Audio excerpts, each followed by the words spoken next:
You are listening to Betrayal and Secrets, a hidden society revealed. Written by Akumah and voiceover by Sara. Akumah Audiobooks. Chapter 1. Introduction, the beginning of curiosity. The morning sun stretched across the sleepy streets of Ridgewood, its golden light filtering through the dense canopy of oak trees lining the sidewalks. Alex Harper tightened their grip on the handlebars, the cool morning air brushing against their face as they pedaled toward Ridgewood High. The rhythmic whir of the bike chain was the only sound accompanying them, save for the occasional chirp of birds heralding the start of a new day. Despite the serene backdrop, Alex's mind churned with a familiar restlessness. It wasn't that they disliked their life. On the contrary, things were stable, predictable. A decent GPA, good friends, and a relatively smooth existence. But that was the problem. Stability had begun to feel like stagnation, and lately Alex had found themselves longing for something more. As they neared the school, the towering red-bricked building came into view, teeming with early arrivals. A few students lounged near the entrance, scrolling through their phones or chatting in hushed tones. Others hurried across the courtyard, their backpacks swinging wildly.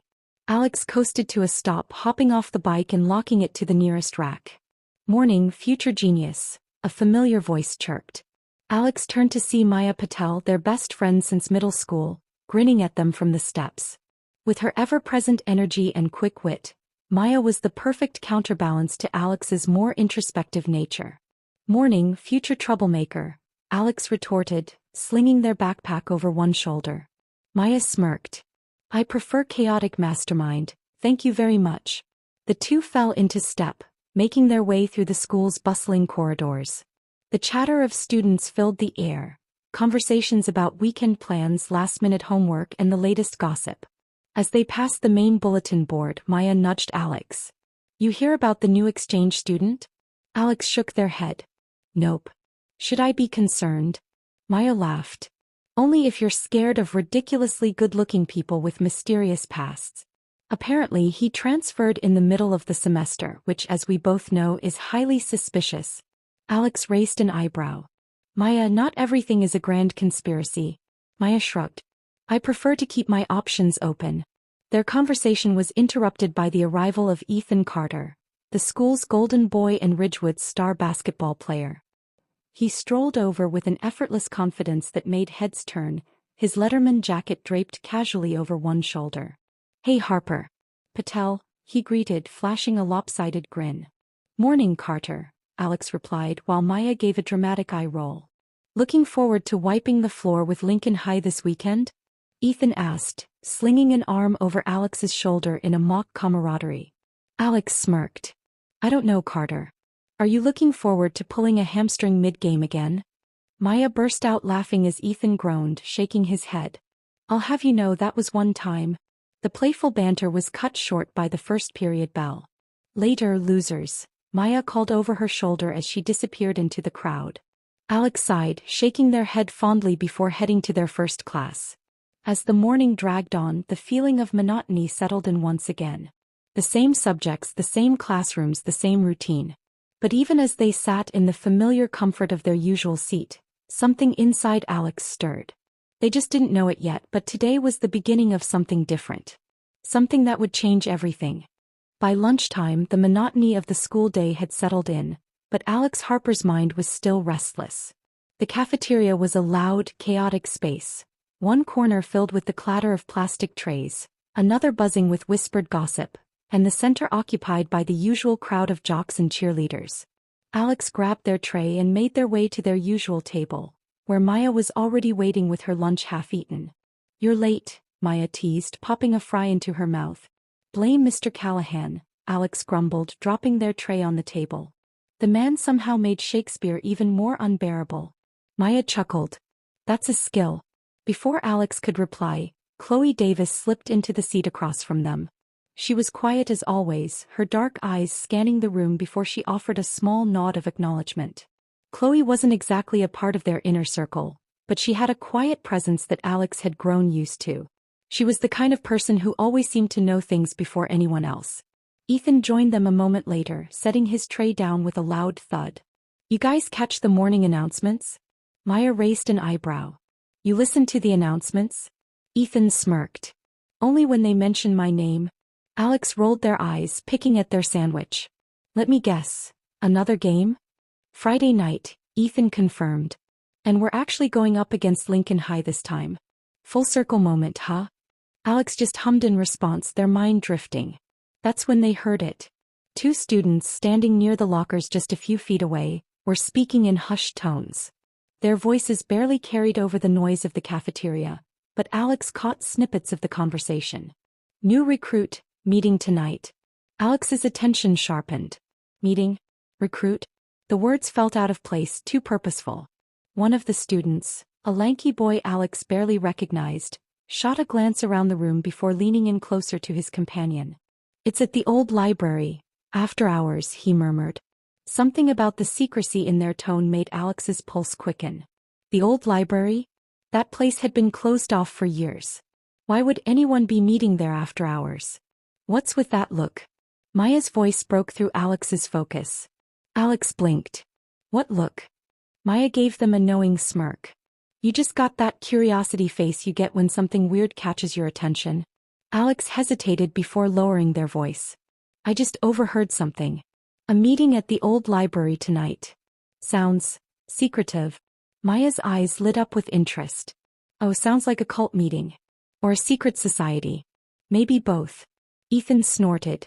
Or maybe it's just the debate club meeting off campus because they can't stand the school's fluorescent lighting. Alex frowned. I don't think it's that simple. Chloe, who had been silent so far, finally spoke. You're going, aren't you? Alex glanced at her, surprised by her certainty. I might check it out. Chloe nodded as if she had expected that answer. Be careful. Alex didn't know why, but the way she said it sent a shiver down their spine. A decision is made. The rest of the day passed in a blur. The conversation had planted a seed of curiosity in Alex's mind, one that refused to go away. By the time school ended, they had made up their mind. They had to see what this meeting was about. The old library was on the far edge of the school campus, an abandoned building that had been closed for years due to structural issues. It was one of those places that students whispered about, but no one ever dared to actually explore. As Alex packed up their things, Maya nudged them. So, you're really going? Alex smirked. Of course. What's the worst that could happen? Maya groaned. Famous last words. Ethan crossed his arms. Want backup? Alex hesitated. As much as they appreciated their friends, something about this felt like something they needed to do alone. I'll be fine. Just cover for me if I disappear mysteriously. Maya rolled her eyes. Oh sure, I'll just tell your parents you joined an underground secret society. That'll go great. Alex laughed, but deep down they felt a strange mix of anticipation and nervousness. As the final bell rang and students began pouring out of the school, Alex lingered, waiting for the right moment to slip away unnoticed. Tonight they would get their answers. And something told them, this was only the beginning. Akumah Audiobooks. You are listening to Betrayal and Secrets, a hidden society revealed. Written by Akumah and voiceover by Sara. Akumah Audiobooks. Chapter 2. Ordinary Life, a day in Alex's shoes. The night air had been crisp when Alex finally left the school grounds, but the weight of curiosity had kept them warm. The overheard conversation, the mention of a secret meeting at the old library, those thoughts had followed them home, refusing to let go. Even as they had drifted into sleep, their mind had painted scenarios of what could be happening in the shadows of Ridgewood High. A cult initiation? A secret club? A conspiracy? By morning, the ideas had tangled themselves into Alex's dreams, vivid but fleeting. Then, beep, beep, beep. Alex groaned as their alarm clock screamed at them.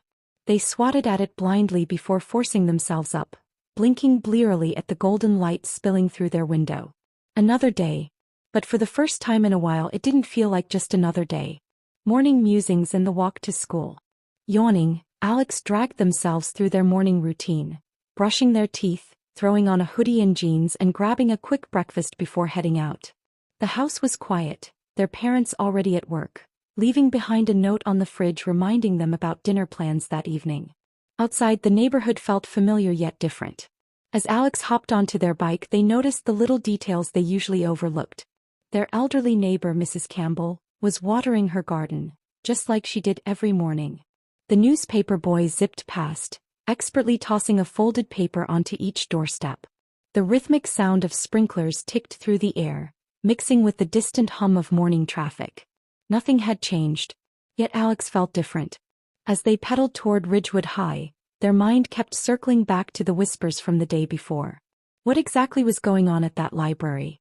They had planned to investigate that night, but until then they had an entire school day to get through. Navigating the school day. The moment Alex stepped into the halls of Ridgewood High, the familiar hum of student life surrounded them. Lockers slamming shut, sneakers squeaking against polished floors, snippets of conversation mixing into a dull roar. They weaved through the crowded hallway, spotting a few familiar faces along the way. Alex. They turned to see Maya jogging up to them, her brown curls bouncing as she fell into step beside them. You seem weirdly alert for a Monday morning. Alex smirked. Maybe I got enough sleep for once. Maya gasped dramatically. A miracle. Someone alert the press. As they reached their lockers, Ethan strolled up, tossing a basketball between his hands. Yo, you guys catch the announcement board? They moved Friday's game to our home court. Which means? Alex asked, raising an eyebrow. Which means we're gonna destroy Lincoln High in our house. Ethan grinned. You're coming, right? Alex shrugged. Depends on my schedule. Ethan rolled his eyes. You have no schedule. Maya cut in before Alex could respond. You should come, actually. It'd be fun. And you could use some fun. Alex sighed, shaking their head. I have fun. Maya gave them a look. Fine, maybe I'll come, Alex muttered as the first bell rang. History class with Mr. Bennett. First period was history with Mr. Bennett, a teacher Alex actually liked. He had a way of making even the driest subjects interesting, weaving historical events into modern conflicts and making students think. Today's discussion was about historical secrecy, covert operations, hidden societies, and political intrigue throughout history. If you think about it, Mr. Bennett said, pacing in front of the class, many of history's biggest events were shaped by secrets. The Manhattan Project, the secret societies of the Renaissance, intelligence agencies. Secrecy has always been power. Alex, still buzzing with the memory of yesterday's conversation, found themselves leaning forward. So, the more hidden something is, the more control it has? Alex asked. Mr. Bennett nodded. In a way, yes. Knowledge is power, and when knowledge is kept from the masses, it creates an imbalance. But secrecy can also be necessary for protection. Alex tapped their pencil against their notebook. Interesting. Lunchtime and the growing mystery. By lunchtime, the school felt as alive as ever. Students rushing to grab food, friends squeezing into two small tables, conversations bouncing off the walls. Alex found their usual seat with Maya, Ethan, and Chloe, who was already sketching in her notebook. Okay, Maya said, pointing her fork at Alex. You've been distracted all morning. Spill. Alex hesitated. Could they really tell them what they were thinking? Just something I overheard yesterday, Alex finally said. There's gonna be some kind of meeting at the old library tonight. Ethan raised an eyebrow. And you're interested? I need to know what's going on. Maya smirked. And here I thought your life was boring. Chloe, who had been silent so far, finally spoke. Be careful. Alex blinked. You said that yesterday. Chloe met their gaze. And I meant it. Something in her tone made Alex uneasy. Before they could question her, a sudden shift in conversation grabbed their attention. Across the cafeteria, a group of students was whispering in hushed tones. Alex only caught fragments of their words. Gym was vandalized. Some weird symbols. No one knows what it means. Alex straightened, exchanging a glance with Maya. Something strange was happening at Ridgewood High. And Alex had a feeling it was only the beginning. The rest of the school day passed in a blur. Alex sat through their classes, half listening to lectures while their mind kept drifting back to two things. The overheard conversation about the meeting at the old library and the cryptic vandalism in the gym. By the time the final bell rang, Alex had made up their mind. They needed to investigate. But first they needed more information. Curiosity and the gym vandalism. Instead of heading straight home, Alex took a detour toward the gym. A few students were still hanging around, mostly athletes from the basketball and soccer teams, chatting or shooting hoops. The vandalism had happened sometime last night, and according to the rumors, it had been cleaned up by early morning. But Alex had a hunch that traces of it might still be there. They stepped inside, inhaling the familiar scent of polished wood and sweat. The gym looked normal except for one thing. In the farthest corner, just under the bleachers, Alex spotted a faint marking on the floor. It had been scrubbed away hastily, but under the right angle of light, the outline of something strange was still visible. A symbol. It was circular, with jagged edges forming an almost gear-like shape. In the center, lines intersected like a compass, with tiny dots arranged in a pattern Alex couldn't decipher. They crouched, tracing a finger over the faded lines. What does it mean? What are you doing? Alex jumped, nearly knocking their head against the bleachers. Ethan stood behind them, arms crossed, watching with a mixture of curiosity and amusement. Alex let out a breath. Nothing. Just checking something out. Ethan walked closer, looking down at the symbol. You heard about the vandalism too, huh? Alex nodded. It wasn't just random graffiti. This symbol means something. Ethan studied it for a moment, then shrugged. Maybe. Or maybe it's just some art kid trying to be edgy. Alex frowned. Maybe. But I don't think so. Ethan gave them a long look. You're getting obsessed over this, aren't you? Not obsessed. Just interested. Same thing. Ethan sighed. Look, whatever this is, I don't want you getting into trouble. Don't do anything reckless. Alex smirked. Me? Reckless? Ethan rolled his eyes. I'm serious, Harper. For a moment it almost sounded like concern. Alex stood up. Don't worry, I won't do anything too stupid. Ethan didn't look convinced. Suspicious warning. As Alex left the gym, their mind was still turning over the possibilities. They had a symbol. They had a secret meeting happening tonight. There had to be a connection.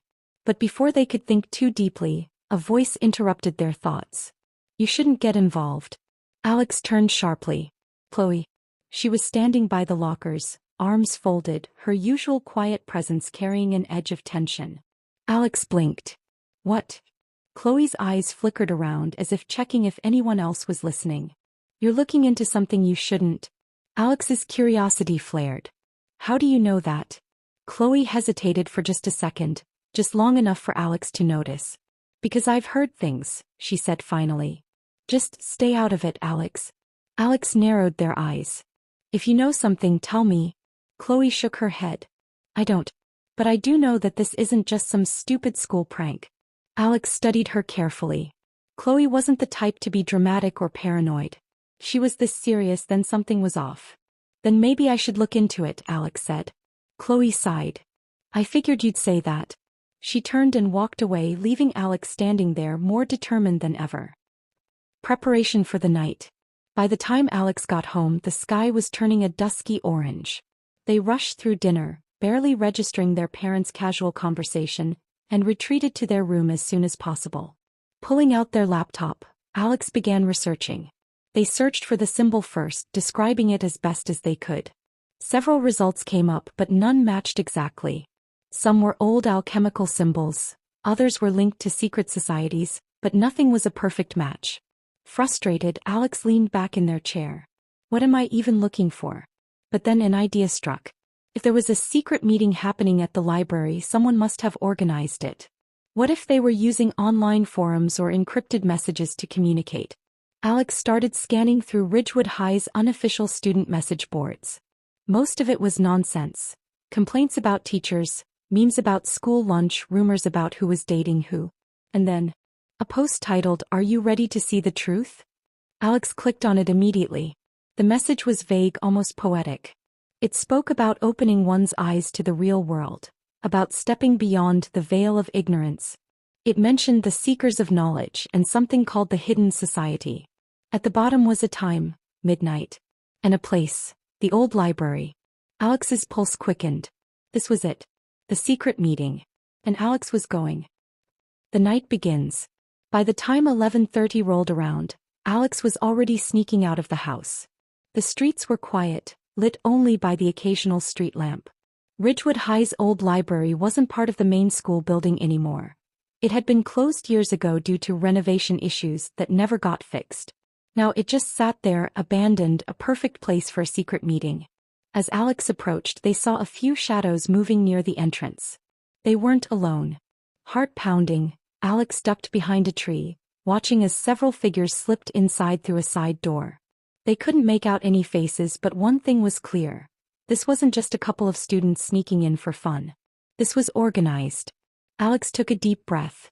This was their chance. Their first real step into uncovering the mystery. Carefully, quietly, they followed the figures inside. And the moment the door closed behind them, Alex knew.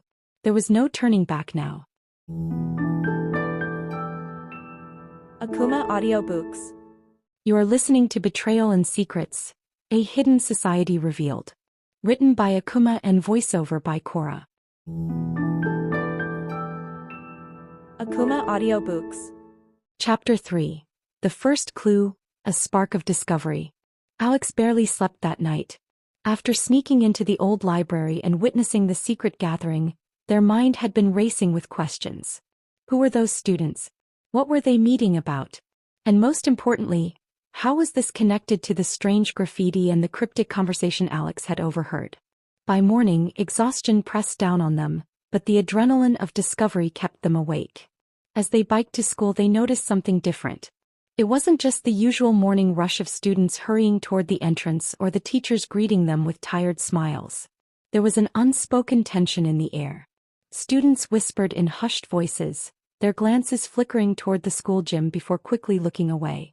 Others moved in small, clustered groups, speaking too low for Alex to hear. Something's changed. Alex could feel it in their bones. The weight of secrets. Inside Ridgewood High, the hallways buzzed with an unusual energy. Normally, students drifted through their morning routines with the same predictable rhythm, grabbing books from lockers, rushing to class before the bell, complaining about homework. But today Alex saw something else. A group of students huddled near the main staircase, their expressions unusually serious. A few lockers down, a junior Alex barely knew leaned in close to a senior, whispering something before they both hurried away. And then there was Chloe.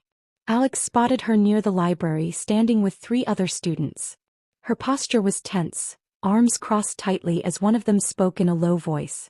When Alex moved a little closer, the conversation cut off. Chloe's eyes flicked toward them, her expression unreadable. Alex hesitated. Should they confront her? Before they could decide, the first period bell rang, scattering the group. Chloe gave Alex one last look before turning away, disappearing into the crowded hallway. Alex exhaled sharply.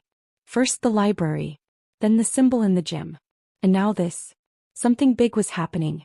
And Alex was determined to find out what. Mr. Bennett's lesson on secrets.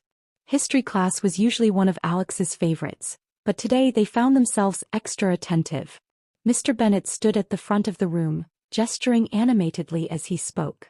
Throughout history, secret societies have influenced governments, shaped wars, and even altered the course of civilization. Alex sat up straighter. Secret societies? Mr. Bennett continued, pacing slowly. One thing these groups have in common is that they rarely hide in the shadows as much as people think. Many operate in plain sight, using everyday symbols, phrases, and traditions to communicate their true purpose. Alex's pulse quickened. Symbols.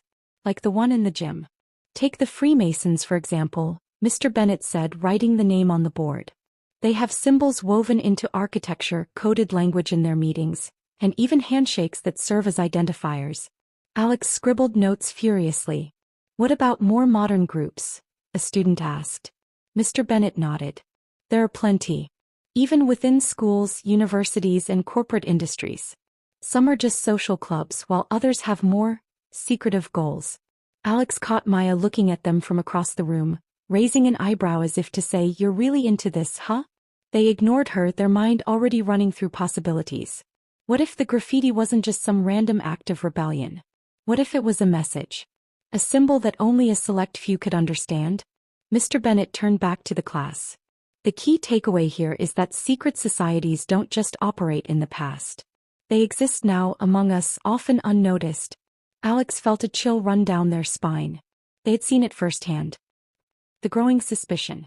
By lunchtime, Alex was more certain than ever. Something strange was happening at Ridgewood High. As they carried their tray to their usual table, they kept an eye on the students around them. Maya was already seated, chatting animatedly with Ethan about an upcoming game. Chloe was there too, quietly sketching in her notebook, her expression distant.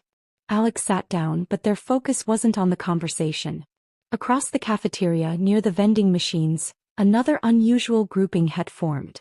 3 students, ones who never normally talked, stood in a tight circle, their voices low. One of them, a senior named Ben, cast a glance toward the gym doors before quickly looking away. It was subtle. Most wouldn't have noticed. But Alex did. They turned back to their friends, their mind made up. "Hey," Alex said casually, looking at Chloe.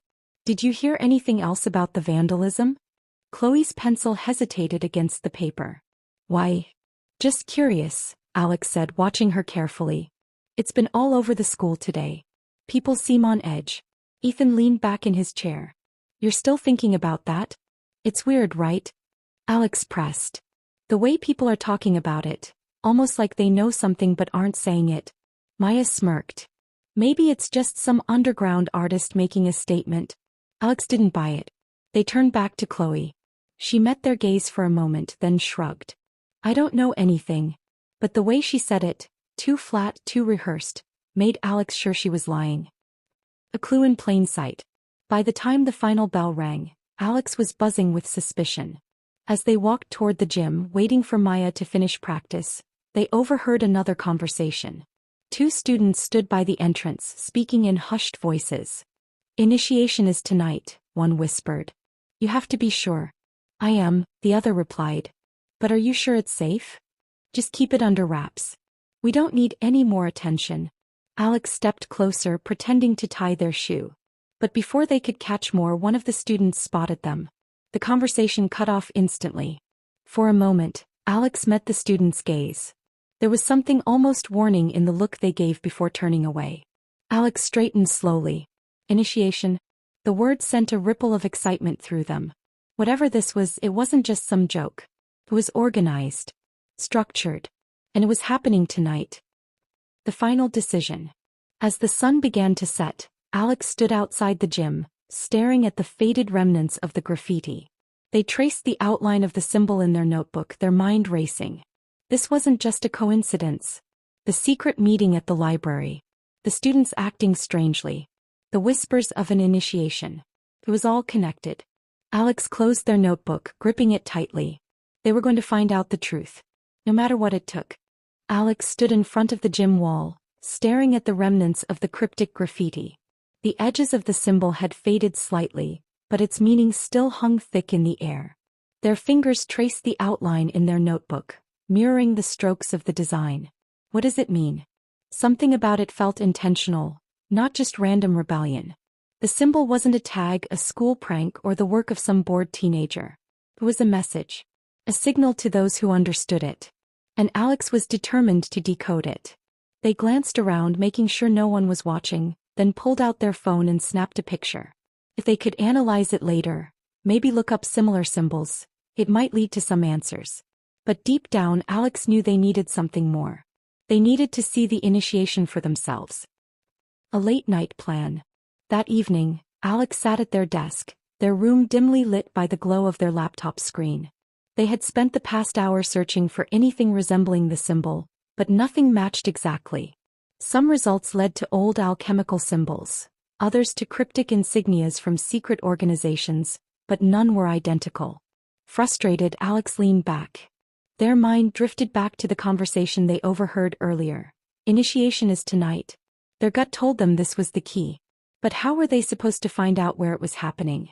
They needed information. And there was only one person who might have it. Chloe. Suspicious conversation. Alex texted Chloe. "Alex, hey, can we talk?" "Q, about what?" "Alex, you know what? COE. Meet me outside in 10. That was fast. Throwing on a hoodie, Alex slipped outside into the cool night air. The streetlights cast long shadows as they walked toward the corner where Chloe was waiting, arms crossed, her expression unreadable. "You're getting way too involved in this," she said before Alex even spoke. Alex stopped a few feet away. "So, you do know something?" Chloe exhaled, looking away. "Why do you care?" "Because something's going on," Alex said. "And I want to know what." Chloe hesitated, then shook her head. You don't want to get mixed up in this. That only made Alex more determined. Is it dangerous? She didn't answer. Chloe, Alex pressed. If it's something bad, shouldn't we do something? Chloe finally met Alex's gaze, her expression unreadable. It's not bad, Alex. It's just complicated. That wasn't good enough. Where's the initiation happening? Alex asked. Chloe sighed. I can't tell you that. Alex frowned. Can't or won't? Chloe didn't answer, but the look in her eyes was enough. She knew exactly where it was. And she wasn't going to say. Following the clues.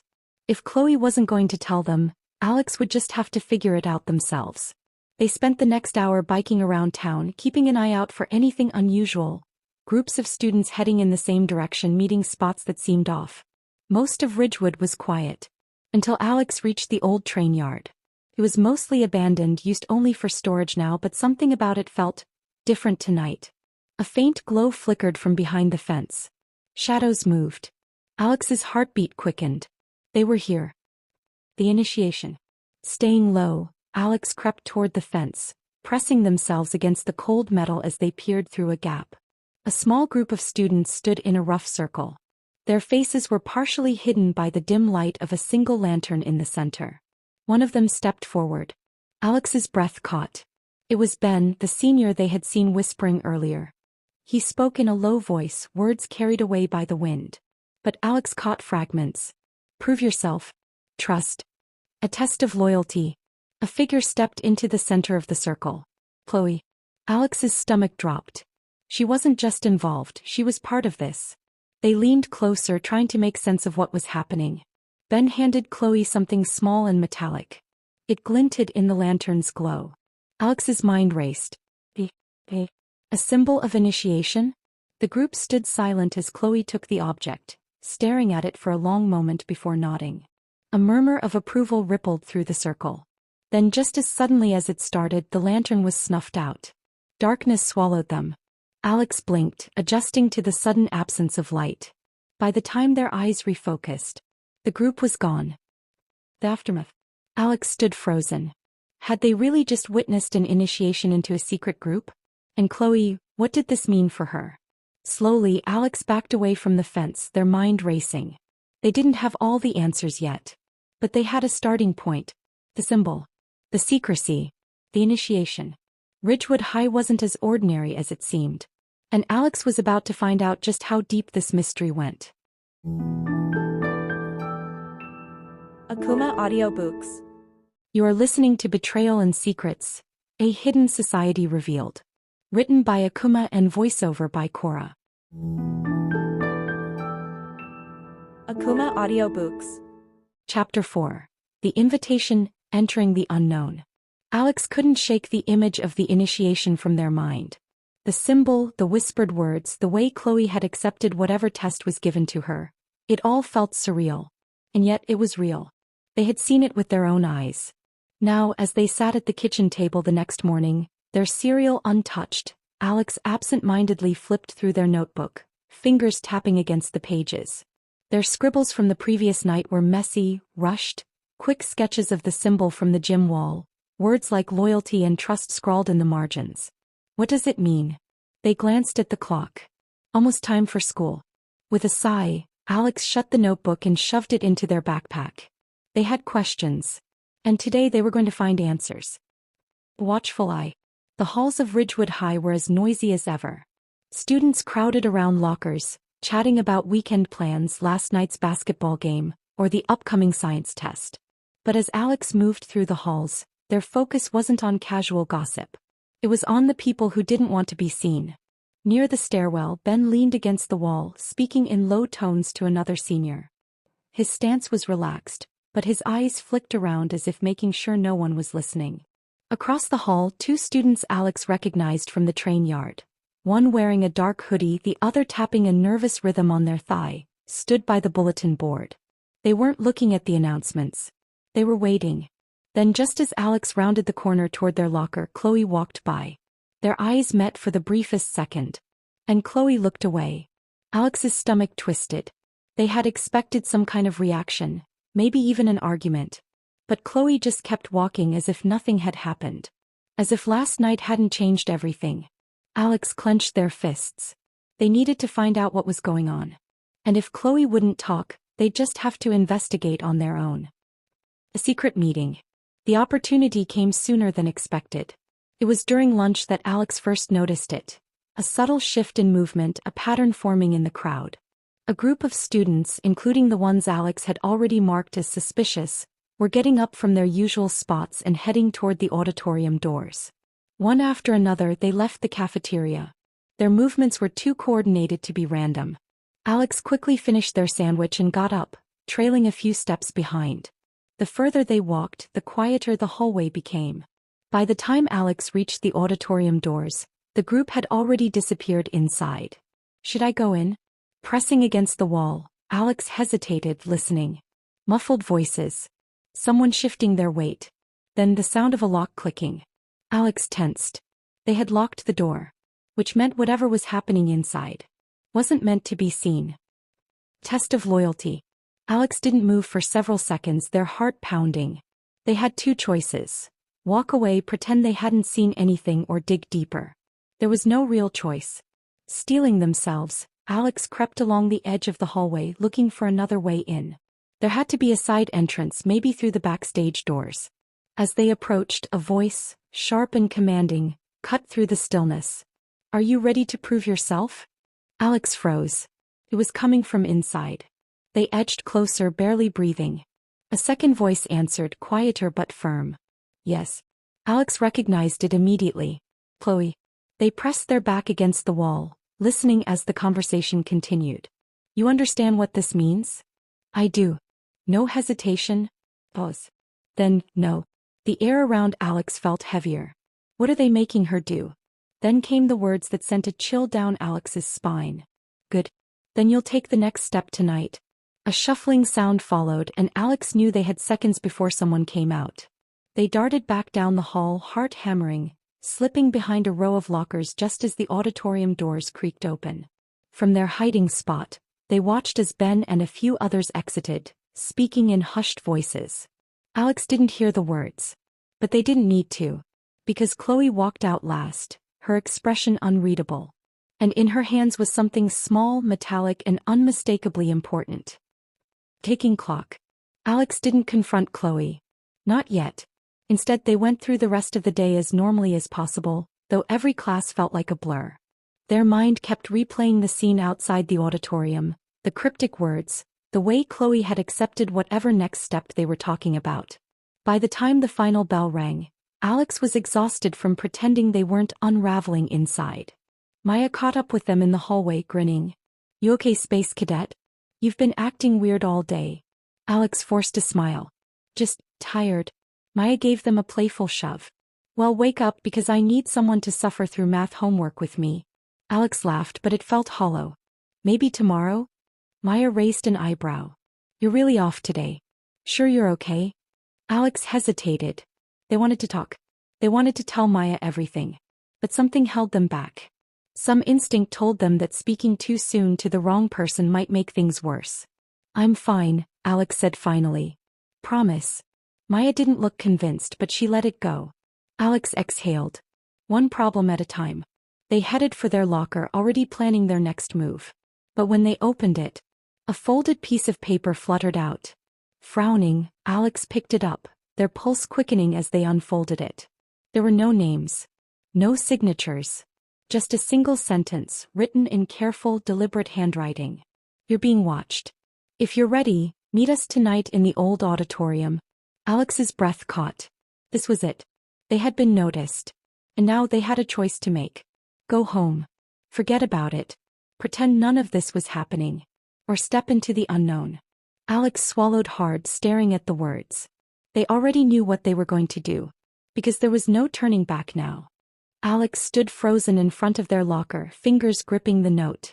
The words felt heavier than they should have, their meaning pressing against Alex's chest like an unseen weight. You're being watched. Someone had been paying attention. Someone knew Alex had been snooping around, listening, following the signs. And now, instead of shutting them out, they were inviting them in. Alex's pulse quickened. This was either an opportunity or a trap. Maybe both. They glanced around the hallway, scanning faces, looking for anyone watching them too closely. But nothing seemed out of place. The usual crowd bustled past, Maya chatting animatedly with her friends, teachers wrapping up last-minute conversations before heading home, students groaning about homework. Yet Alex couldn't shake the feeling that whoever had slipped this note into their locker was still watching. Still waiting. A choice in the dark. By the time Alex got home, their mind was a storm of questions. Who sent the note? Was it Chloe? Ben? One of the other students they had seen acting suspiciously? And what exactly did tonight mean? Was it a warning? Challenge? Alex flopped onto their bed, staring at the ceiling. They could ignore the message. Pretend they never saw it, go on like nothing had changed. But that wasn't an option anymore, was it? Not after what they had seen. Not after Chloe had walked out of the auditorium with something important clutched in her hands. Something was happening beneath the surface of Ridgewood High. Something more than vandalism, more than strange whispers in the hallway. Alex sat up, reaching for their notebook. They flipped to the page where they had sketched the graffiti symbol and underlined a single word at the bottom of the page. Truth. If they wanted it, they had to go. Even if it meant stepping into the unknown. The walk to the auditorium. Night settled over Ridgewood, casting long shadows across the pavement as Alex made their way toward the school. The town was quiet, streetlights flickering dimly, the air crisp with the promise of rain. Every step felt heavier than the last.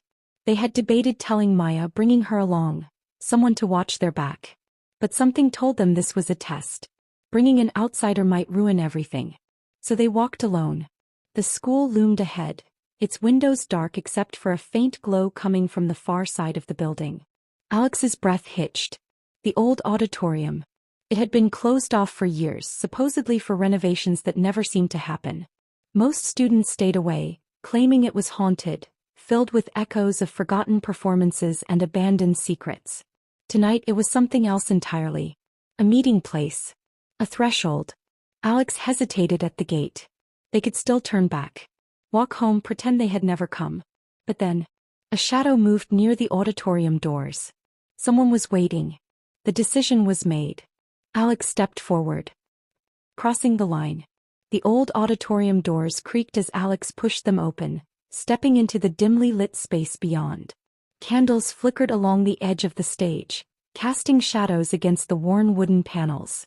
The air smelled faintly of dust and something metallic. And standing in a loose circle near the center of the room were 6 students. Alex recognized some of them immediately. Chloe, Ben, the girl in the dark hoodie, the nervous boy from the hallway. The others were unfamiliar, but their eyes carried the same intensity, the same unspoken understanding. This was not just a gathering of students. It was something more. Ben stepped forward, his expression unreadable. You came. Alex swallowed. You left me a note.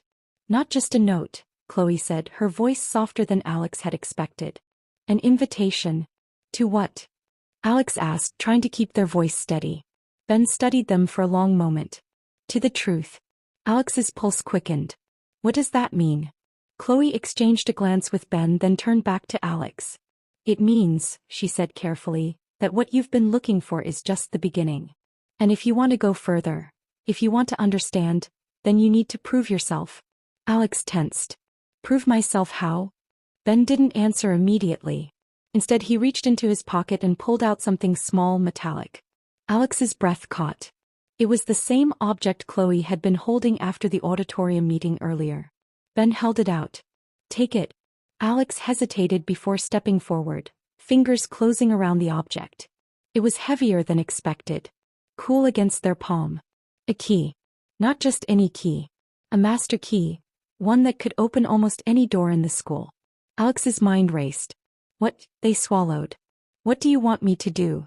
Ben smiled, but it wasn't exactly reassuring. You'll find out soon enough. The weight of a key. Alex left the auditorium with more questions than answers. The key felt like it was burning a hole in their pocket, a silent promise of whatever lay ahead. Was this some kind of initiation? A test of trust? Or a trap? Alex didn't know. But as they walked home through the empty streets, one thing became clear. They weren't just an observer anymore. They were part of this now. And there was no turning back. Akumah Audiobooks. You are listening to Betrayal and Secrets, A Hidden Society Revealed. Written by Akumah and voiceover by Sara. Akumah Audiobooks. Chapter 5. The Initial Shock, Unveiling the Secret. Alex sat cross-legged on their bed, the note from their locker resting on their lap like an accusation. The small, creased piece of paper carried more weight than it should have, its message looping endlessly in their mind. You're being watched. If you're ready, meet us tonight in the old auditorium. They exhaled sharply and ran a hand through their hair. The words felt ominous, thrilling, and reckless all at once.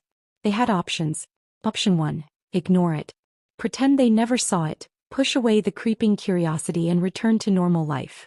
Option 2, go. Step into the unknown, accept the risk, and face whatever truth lurked behind the note. The sane choice was obvious. But Alex had never been good at ignoring things once their curiosity was piqued. Their eyes drifted toward their desk, where the notebook lay open to the page covered in hastily scribbled symbols and theories. The graffiti. The whispers. The group moving in secret. This wasn't just a prank. It wasn't some harmless school club. Something was happening at Ridgewood High. And Alex was already too deep to walk away now. Slipping into the shadows. The house was quiet. Alex's parents had gone to bed hours ago, their muffled voices replaced by the occasional creak of the old wooden floors. The clock on the nightstand read 11:47 p.m. It was time.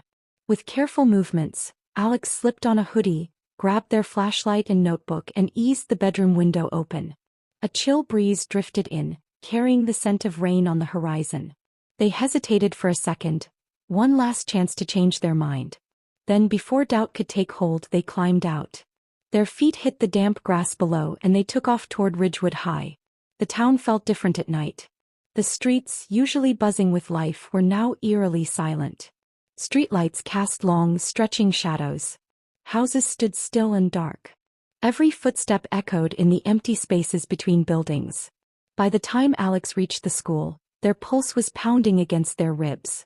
The old auditorium loomed in the distance, separated from the main campus by a rusted chain-link fence.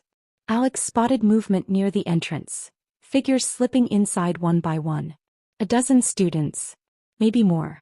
Alex ducked behind a tree, watching as the last person, a tall guy in a dark jacket, turned back toward the night before disappearing inside. The door clicked shut. The invitation had been real. They were here. And now so was Alex. The auditorium's secrets. Alex crept forward, pressing a hand against the cool, weathered wood of the auditorium doors. Faint whispers seeped through the cracks, hushed and urgent. For a moment they hesitated. Then, with a slow, steady breath, they pushed the door open just enough to slip inside. The auditorium was bathed in flickering candlelight. The grand stage, once a space for school plays and assemblies, was now something else entirely. The heavy red curtains were drawn back, revealing a semicircle of students standing in formation. Their faces were cast in shadow, half lit by the glow of candle flames placed along the stage's edge. At the center of it all stood Lucas. Tall, confident, and exuding a quiet power, he surveyed the group like a king addressing his court. Alex instinctively pulled back into the darkness, heart hammering. They pressed against the backstage curtains, their breaths slow and shallow. They couldn't risk being seen, not yet. Lucas took a step forward, his voice smooth and commanding. "We stand here tonight because Ridgewood High has been asleep for too long." His words echoed through the vast space. "Controlled by those who see us as nothing more than numbers. Obedient students. But we are not blind." Murmurs of agreement rippled through the crowd. Alex narrowed their eyes. Lucas wasn't talking about just breaking school rules, he was talking about something bigger. A rebellion? A movement? Or something far more dangerous. Lucas continued, his voice dipping lower, more measured. "There are those who believe they control us. That they can make choices for us without consequence. But tonight we take the first step toward reclaiming our place. Toward exposing what's been hidden beneath the surface." Alex's grip on the curtain tightened. Exposing what? What were they talking about? Chloe stood near the front of the group, her expression unreadable. Next to her was Ethan, his gaze locked onto Lucas with a look of quiet determination. Alex recognized other faces too. Ben, the nervous boy from before, and a few students they'd only ever seen in passing. These weren't just the troublemakers or the bored kids looking for an adrenaline rush. This was something organized, deliberate, and Alex wasn't sure whether they wanted to be part of it. Step too far. The floorboard creaked beneath Alex's foot. The sound was soft, barely more than a whisper, but in the hushed auditorium it might as well have been a gunshot. Lucas's head snapped toward the noise. Alex's breath hitched.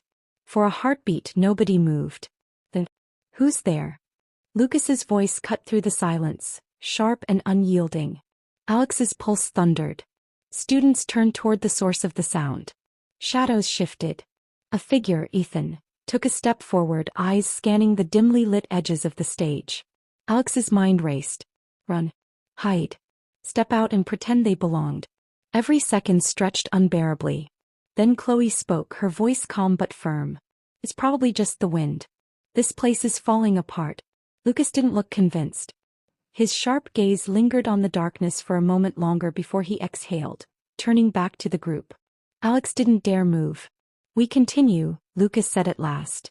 "And for those who are truly ready," he glanced at Chloe. "The initiation begins now." Alex swallowed hard. They weren't caught. Not yet. But they were running out of time. If they wanted answers, they had to move carefully. Because one thing was clear. This wasn't just some secret club. It was something much bigger. And Alex had just stepped into its orbit. Alex's breath was shallow, every muscle in their body tensed as they remained frozen behind the curtain. Their mind raced with one thought: "I need to get out of here." But before they could move, Lucas's voice rang out again, drawing the group's attention back to him. "Tonight we welcome a new initiate," he said, his voice smooth and commanding. "A step forward into something bigger than ourselves." Alex's eyes darted toward the stage. A blindfolded student stood at the center now, shoulders rigid, hands clenched into fists at their sides. The air in the room had shifted. Gone was the casual camaraderie from moments ago. Now something solemn, almost ritualistic, took its place. Lucas reached into his pocket and pulled out a small emblem. Even from Alex's distance they recognized it. The same symbol from the graffiti. He stepped toward the initiate, holding the emblem out. "This is your mark," he said. "It signifies your commitment, your loyalty, your willingness to see beyond what others are blind to." The student hesitated for only a second before reaching out and taking it. A quiet murmur rippled through the group. Alex's stomach twisted. This wasn't just some rebellious club venting about school rules. There was structure here. Purpose. A chain of command. A cult. Lucas continued, his voice deepening. "You've taken your first step. But loyalty must be proven through action, not just words." He turned slightly, signaling toward Chloe and Ethan. Ethan moved first, stepping forward and pulling something out of his bag. A small, sleek box. The tension in the air sharpened. Ethan opened the box, revealing what looked like a ring. Simple, metallic, but something about it felt off. He handed it to the initiate, who turned it over in their hands, hesitant. Alex's mind reeled. "What the hell is this?" Lucas smirked. "Wearing this means you belong. But there's one final step before you can claim your place among us." The initiate swallowed. "What do I have to do?" Lucas's smirk widened. "A test of trust." Chloe stepped forward now, her usual easygoing demeanor replaced with something unreadable. "We've chosen something simple for you," she said. "Just a message. One that needs to be delivered where the whole school can see." She pulled out a folded piece of paper and handed it to the blindfolded student. Alex's grip on the curtain tightened. This was bad. This was really bad. Whatever that message was, whatever it said, it was meant to shake things up. Lucas's voice dropped to a near whisper, but in the silent auditorium, every word was clear. "Tomorrow morning. The main hallway. You'll know where to put it." The initiate nodded, gripping the paper so tightly their knuckles turned white. Alex's heart pounded. They had to find out what was written on that note. But first they had to get out of here. Fatal mistake. Alex shifted their weight carefully, preparing to retreat. One step back. Another. The curtain barely rustled. But then, the floorboard beneath them groaned. The sound sliced through the silence like a knife. Alex's blood turned ice cold. Lucas's head snapped toward the sound. "Who's there?" The group tensed. Shadows flickered as students turned their heads. Alex's pulse roared in their ears. Chloe and Ethan exchanged a look. Stay here, Lucas ordered. Then without hesitation he moved toward the stage's edge. Alex's body went rigid. Think. Their options flashed through their mind. Option 1, run. The fastest choice but risky. If they were caught, there'd be no talking their way out of this. Option 2, hide. Risky in a different way. If they were found, it'd be even worse. Option 3, lie. Maybe they could spin something, pretend they got lost, act clueless. But before they could decide, a voice broke the silence. Relax, Chloe. Alex's breath caught. Chloe took a step forward, her tone light, almost amused. It's probably just the wind. You know how ancient this place is. Lucas didn't look convinced. His sharp gaze lingered on the shadows. A long pause. Then finally, humph, Lucas exhaled, his lips pressing into a thin line. Fine. But just in case. His eyes flicked to Ethan. Check it out. Ethan nodded and started moving toward the stage's edge. Alex's stomach flipped. Bo. Panic surged through their veins. They needed an escape. No. The emergency exit. It was only a few feet away. If they timed it right, they could slip through before Ethan got close enough. Alex forced their feet to move. Slow. Steady. Their fingers brushed the cool metal of the door handle. A deep breath. Then they shoved the door open. The rusted hinges screeched into the night. Alex bolted. Footsteps thundered behind them. Hey. Stop. Ethan's voice. Adrenaline kicked in, propelling Alex forward. They sprinted across the overgrown grass, lungs burning, heart slamming against their ribs. Keep running. Don't look back. Lights from the school's main building flickered in the distance. Almost there. Almost. A hand snatched at the back of their hoodie. Alex yelped, twisting out of reach. Then bam. They collided with a metal trash bin. Pain exploded through their shoulder as they hit the ground, gravel scraping their palms. Ethan loomed over them, his expression unreadable. Who are you? He demanded. Alex scrambled back, pulse wild. No. They swallowed hard. I got lost, they blurted. I thought this was the storage building. Ethan narrowed his eyes. Bullshit. Footsteps pounded toward them. Lucas. Chloe. Others. Alex's stomach plummeted. Who are you? Lucas demanded, his voice dangerously calm. Alex's mind spun. Every nerve screamed at them to run, but there was no escape now. Lucas crouched slightly, studying them. Then his eyes darkened. I know you, he said slowly. You're that kid who's been poking around, aren't you? Alex didn't answer. Lucas's lips curled into something like amusement, but his eyes held none. Well, he murmured. Isn't this interesting? The group closed in. Alex's breath came in short, sharp bursts. They had walked straight into a trap. And now there was no way out. Akumah Audiobooks. You are listening to Betrayal and Secrets, A Hidden Society Revealed. Written by Akumah and voiceover by Sara. Akumah Audiobooks. Chapter 6. The First Test. A Trial of Loyalty.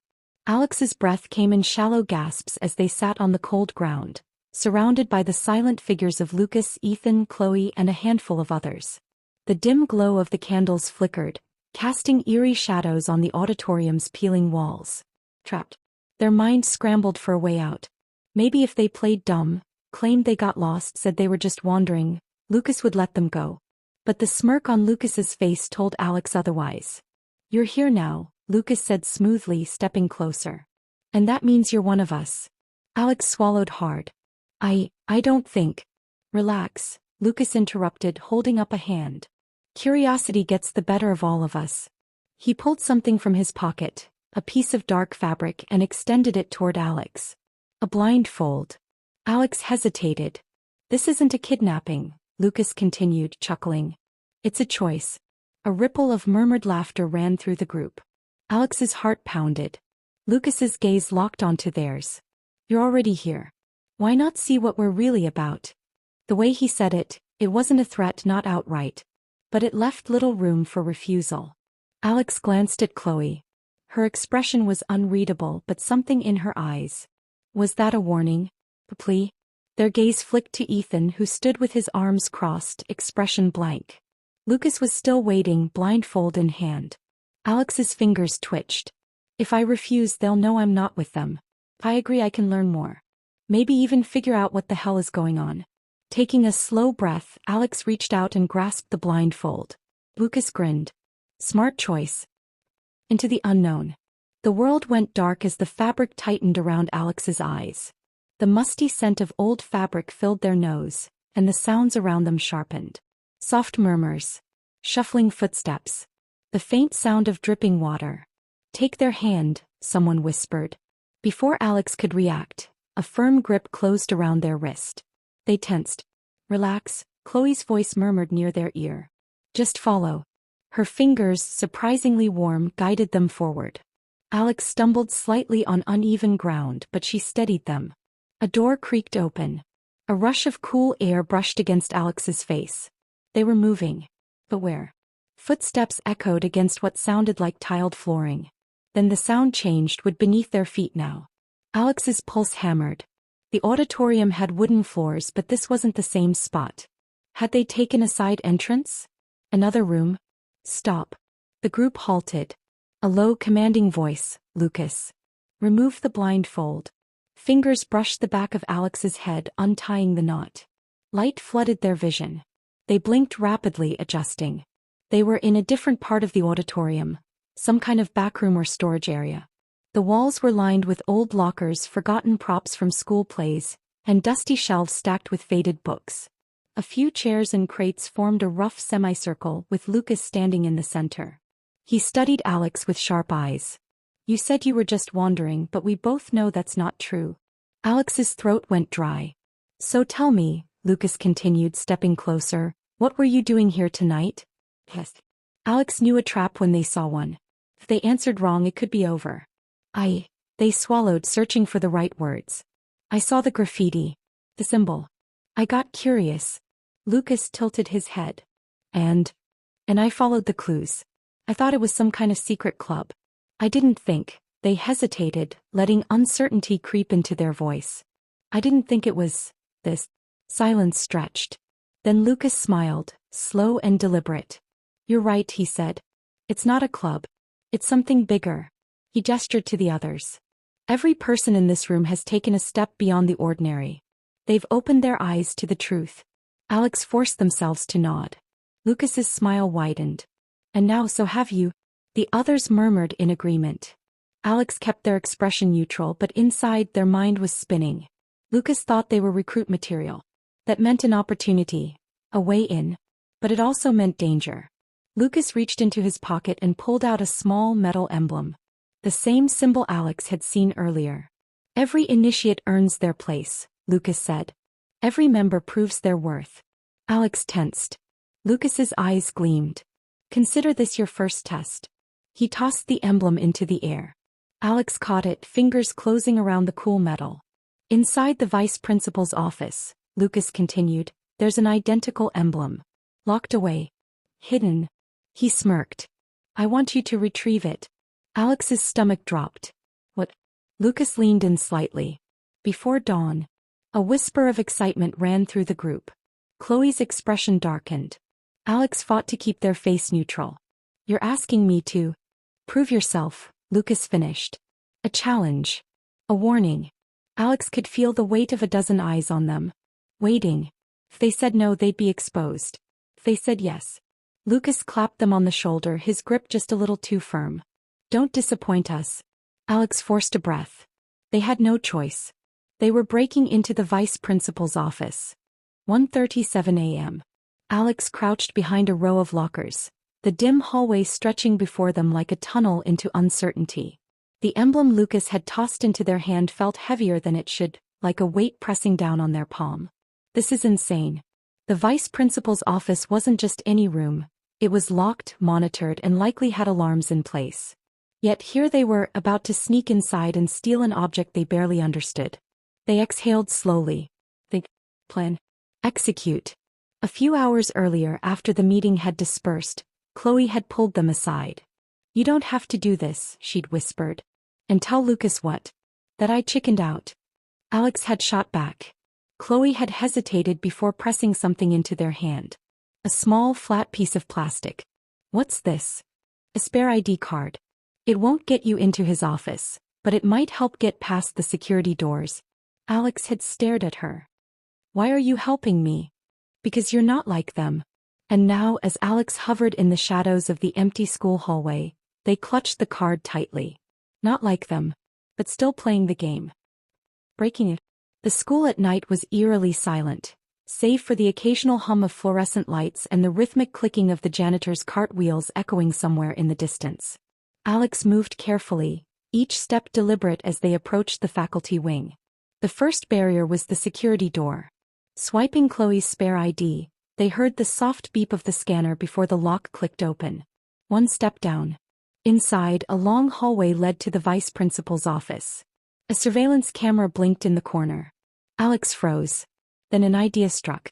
Reaching into their backpack, they pulled out a small mirror and angled it toward the camera's lens, reflecting the dim glow of a hallway light.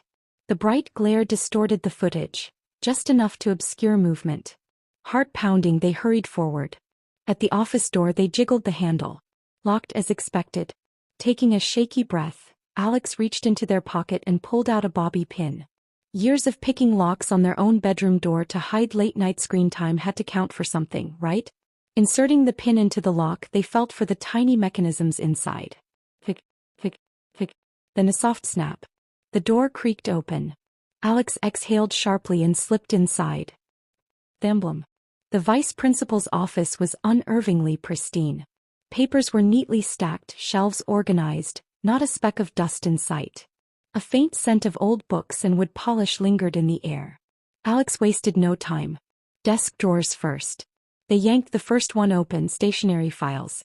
Second drawer, locked. Alex grabbed a paperclip from the first drawer and went to work. Seconds stretched like hours as they fumbled with the tiny lock. Come on. A satisfying click. Inside, nestled between stacks of documents, was the emblem, an identical match to the one Lucas had given them. Alex reached for it. A noise. Their hearts stopped. Someone was outside. Caught. Alex's mind raced. Options. Hide. Confront asterisk asterisk. The footsteps paused right outside the door. A slow, deliberate pause. Alex barely had time to react before the handle twisted. In one swift motion, they grabbed the emblem, shoved the drawer shut, and slid under the desk. The door creaked open. A pair of polished black shoes entered the room, pausing just inches from where Alex hid. A hand flicked on the desk lamp. Soft shuffling, papers being moved, a chair scraping against the floor. Alex held their breath. Don't look under. Don't look under. Minutes passed. Then the person sighed, turned off the light, and exited, shutting the door behind them. Alex remained frozen, heart hammering in their chest. They counted to 10. Then 20. When silence stretched once more, they moved. Escape. Slipping out of the office was riskier than getting in. Alex knew the longer they lingered, the higher the chance of getting caught. The hallway was clear. The security camera was still reflecting the light, distorting the feed. One step at a time, they retraced their path back toward the auditorium. Every noise made their pulse spike. Every shadow felt like it was watching. Finally, after what felt like an eternity, Alex reached the auditorium doors and slipped inside. Lucas was waiting. The others stood in a semicircle watching. Alex tossed the emblem at Lucas's feet. He grinned. Not bad. The tension in Alex's shoulders didn't ease.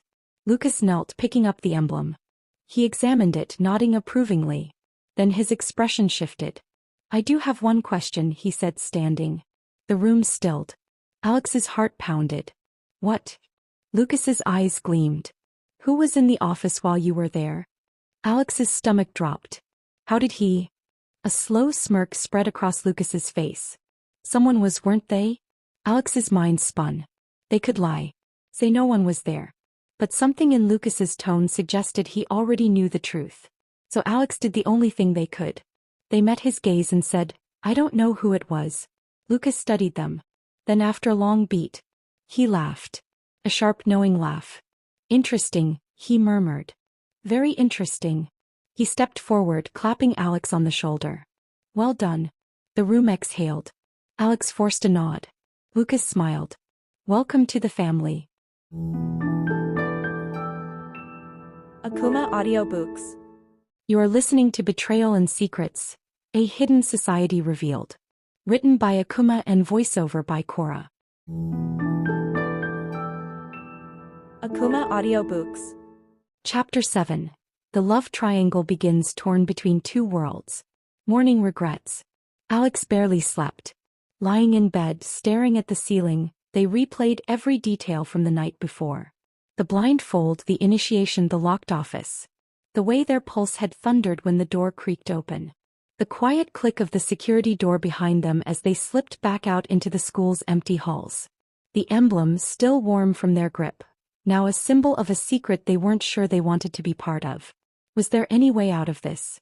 They pulled the covers over their face, groaning into the fabric. Lucas knew. He knew someone else had been there. Maybe he even knew who. And yet he had let it slide.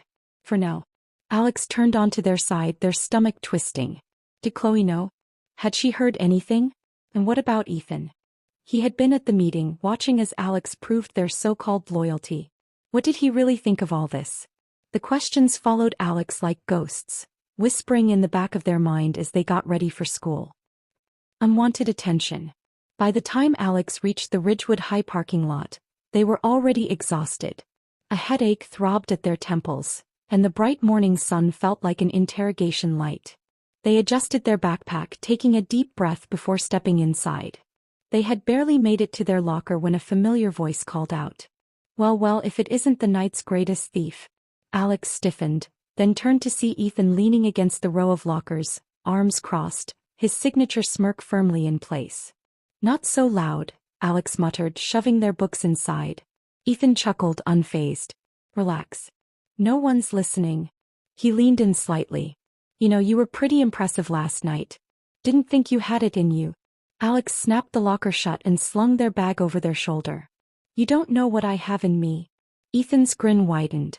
Is that a challenge? Before Alex could retort, Ethan fell into step beside them, hands stuffed in his pockets. You seemed tense, he said casually. Couldn't sleep. Alex side-eyed him. How would you know? Ethan shrugged. I know the look of someone who's had their first taste of our little world. It gets under your skin, doesn't it? Alex didn't answer. Lucas likes you, Ethan went on as if reading their mind. You passed his first test. That's not something everyone does. Alex resisted the urge to roll their eyes. Should I be honored? Maybe, Ethan said with a wink. They reached the cafeteria doors and Ethan gestured toward a table near the window. Come sit with me. Alex hesitated. Ethan noticed. What? Afraid someone will see us together? That's not it, Alex said quickly. Ethan gave them an amused look. Then sit. Alex sighed, finally relenting. As soon as they settled in, Ethan stretched out lazily, grabbing an apple from the table. So, he said, biting into it. Tell me something interesting. Alex arched a brow. Like what? Anything. Secret. A fun fact. Your favorite conspiracy theory. Alex smirked. You first. Ethan pretended to think. Hey. Fun fact. I once climbed the Ridgewood clock tower on a dare. Alex scoffed. That's not a fun fact, that's just reckless. I never said I wasn't reckless. Alex shook their head, but they were smiling now. Ethan had a way of lightening the mood, of making them forget, for just a moment, what they were tangled up in. But that was dangerous in itself. So, Ethan prompted. Your turn. Alex hesitated. I don't know. I don't have anything interesting. Ethan leaned closer, lowering his voice. I don't believe that for a second.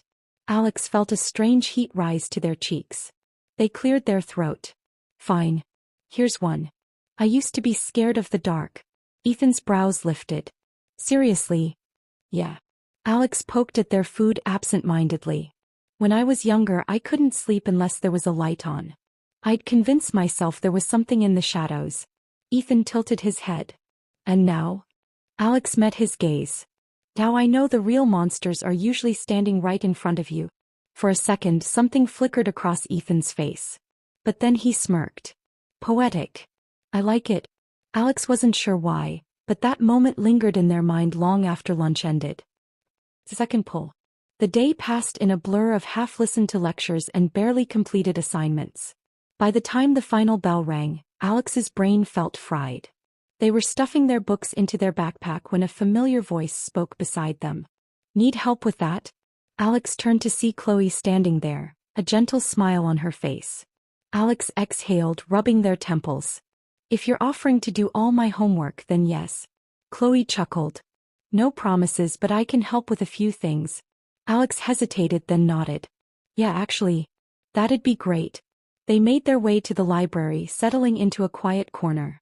The usual chaos of Ridgewood High faded into soft whispers and the rustling of pages. Chloe pulled out her notebook, flipping to the lesson. Okay, so this is what Mr. Dawson was talking about in calculus. But Alex wasn't listening.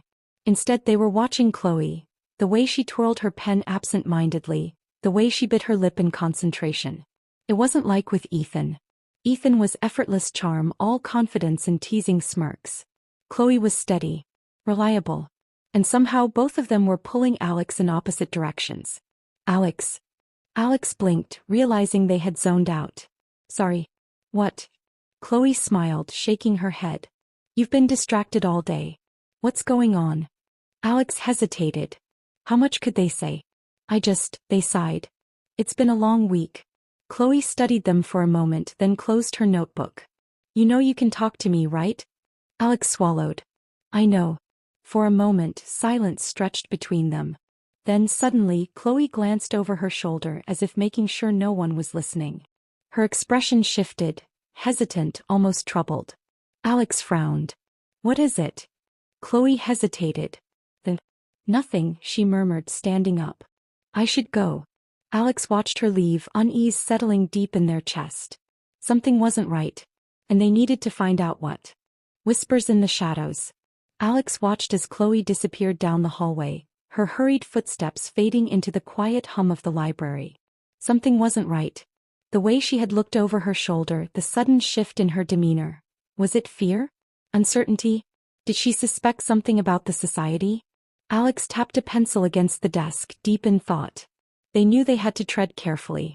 Chloe had always been the kind of person who saw through lies, and if she was starting to connect the dots, Alex had to find out how much she knew, without giving away too much themselves. With a sigh, Alex packed up their books and headed out. A dangerous reputation. As they stepped into the crowded hallways, a ripple of hushed whispers filled the air. Have you heard? A secret group pulling the strings behind everything. Some say they pick who gets in and who doesn't. Someone broke into the vice principal's office last night. Alex's blood ran cold. That last voice had come from just around the corner. They slowed their pace, blending in with the passing students as they discreetly listened. It has to be them, a girl was saying in a hushed voice. Who else could get in without getting caught? A boy scoffed. Or maybe someone setting them up. You know people love making up stories. Alex tightened their grip on their backpack strap. The rumors were spreading faster than they had expected. If people started looking too closely, it was only a matter of time before someone connected them to the break-in. They needed to talk to Lucas. But first, Alex turned on their heel and made their way toward the back exit of the school, where they had last seen Chloe heading. Confronting the truth. They found Chloe standing outside near the bike racks, staring down at her phone. For a moment Alex hesitated. What if this ruined things? What if asking the wrong question made Chloe suspicious of them instead? But the nagging voice in their head, the one that refused to let go of the way Chloe had acted earlier, pushed them forward. Chloe. She jumped slightly, turning around with wide eyes. Alex. Alex frowned. Are you okay? Chloe let out a breath, shoving her phone into her pocket. Yeah. Just thinking. Alex crossed their arms. About? For a moment she seemed to debate whether to tell the truth. Then she sighed. You've heard the rumors, right? Alex nodded carefully. Hard not to. Chloe bit her lip. I think there's something going on. Something bigger than just gossip. Alex's heartbeat quickened. What do you mean? Chloe hesitated. I overheard something. A group of seniors talking in the library. They said, she lowered her voice. They said there's a society in this school. A secret one. That they have influence over teachers, over who gets accepted into competitions, scholarships. Everything. Alex forced a neutral expression. And, you believe them? Chloe looked troubled. I don't know. But I do know one thing. She glanced around as if making sure no one was listening. Someone broke into the vice principal's office last night. And whoever it was, they weren't caught. Alex felt their stomach twist.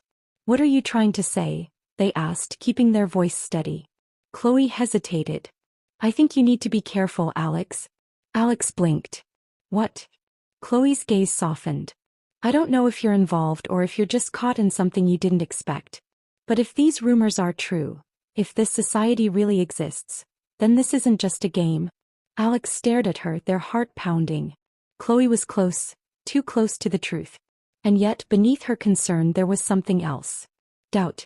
She didn't know for sure. Which meant Alex still had time. Taking a deep breath, they forced a small smile. You've been watching too many conspiracy videos, Chloe. Chloe gave them a look, but she didn't push further. Instead she sighed. Just promise me you'll stay safe, okay? Alex nodded, though the promise felt hollow. Because they weren't sure if safety was even an option anymore. The weight of secrets. That night, Alex sat on their bed, staring at the emblem they had stolen. Their mind was a whirlwind of thoughts. Chloe was getting too close. Ethan was pulling them in with his effortless charm. Lucas had his own plans. And Alex? They were trapped in the middle. A knock at the door startled them. Alex. It was their mom. Alex quickly shoved the emblem under their pillow. Yeah. Dinner's ready, she said. Okay, I'll be down in a minute. As soon as they heard her footsteps retreat, Alex let out a slow breath. They had a choice to make. Stay in the shadows and play along. Or find a way to break free before it was too late. And at that moment they had no idea which path would lead to survival. Akumah Audiobooks. You are listening to Betrayal and Secrets, A Hidden Society Revealed. Written by Akumah and voiceover by Sara. Akumah Audiobooks. Chapter 8. The First Mission, Stepping into the Shadows. Summoned to the Unknown. Alex was beginning to understand something about the society. Silence carried weight. When they received the text from Lucas, short, direct, and without explanation, they felt the same tightness in their chest as the night of the break-in. Meet at the basement. 11:30 p.m. No excuses. No details. No context. Alex sat at their desk, staring at the glowing screen. Their fingers hovered over the keyboard. Should I ask what this is about? Well, Lucas didn't operate that way. They knew this was the moment that would define their place within the group. This wasn't an initiation anymore. This was real. A cold shiver ran down their spine as they turned off their phone and slipped on their jacket. The gathering in the basement. The school basement was a place most students avoided. It was cold, dimly lit, and reeked of old books and dust. The perfect meeting place for a secret society. Alex entered cautiously, their footsteps echoing against the stone floor. They weren't the first to arrive. A small group had already gathered, Ethan leaning against a rusted pipe, his expression casual but alert. Two other recruits Alex barely knew, and Chloe standing slightly apart, arms crossed, her gaze unreadable. Lucas stood at the center, his posture confident as he scanned the room. His eyes flicked to Alex as they entered, and a small smirk curled on his lips. Right on time, Lucas said, voice smooth but firm. That's what I like to see. Alex swallowed hard and took their place next to Chloe, who glanced at them briefly before looking away. All right, Lucas continued. Let's get down to business. The mission briefing. Lucas pulled out a small envelope, turning it over in his hands as he spoke. The administration is getting too comfortable, he said. They're installing more security cameras. More restrictions. More rules that don't apply to them but somehow apply to us. His voice darkened. They're watching us. A murmur passed through the group. Ethan scoffed. Typical. Lucas held up the envelope. So we send a message. A warning. Alex tensed. Our task is simple, Lucas went on. We break into the principal's office. We plant this note. We leave without a trace. His gaze flicked between them. And we make sure they know we aren't afraid to act. Alex felt a pit form in their stomach. This was no longer just an act of curiosity. This was a statement. And once they stepped into that office, there would be no turning back. Partners in the dark. Lucas's eyes moved over the group. We split into two teams. Ethan, you'll lead the distraction crew. Ethan grinned. Naturally. Alex, Chloe, you're with me. Alex and Chloe exchanged a glance. Chloe's expression was unreadable, but Alex could sense the tension in her posture. Lucas continued. Ethan's team will create a commotion near the library to draw attention away. Meanwhile, we'll make our way to the principal's office. We plant the note. We get out. Simple. Simple. If only it were. Lucas clapped his hands once. We move in 5 minutes. Be ready. Doubt in the shadows. As the group dispersed to prepare, Alex turned to Chloe. Are you okay? Chloe hesitated before exhaling. I don't know. Alex frowned. About the mission? She nodded, arms crossed. This feels different. More reckless. More dangerous. Alex understood her hesitation. They felt it too. But they couldn't afford to hesitate now.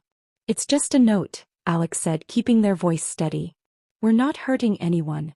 Chloe's expression softened, but the worry didn't leave her eyes. I just don't want to cross a line we can't come back from. Alex didn't either. But deep down they had a feeling that line had already been crossed. Lucas's voice interrupted their thoughts. Move out. It was time. The journey through the hallways. The school at night was eerily quiet. Every sound, every whisper of movement, felt amplified in the darkness. Alex and Chloe followed Lucas through the empty corridors, their steps light, their breaths held.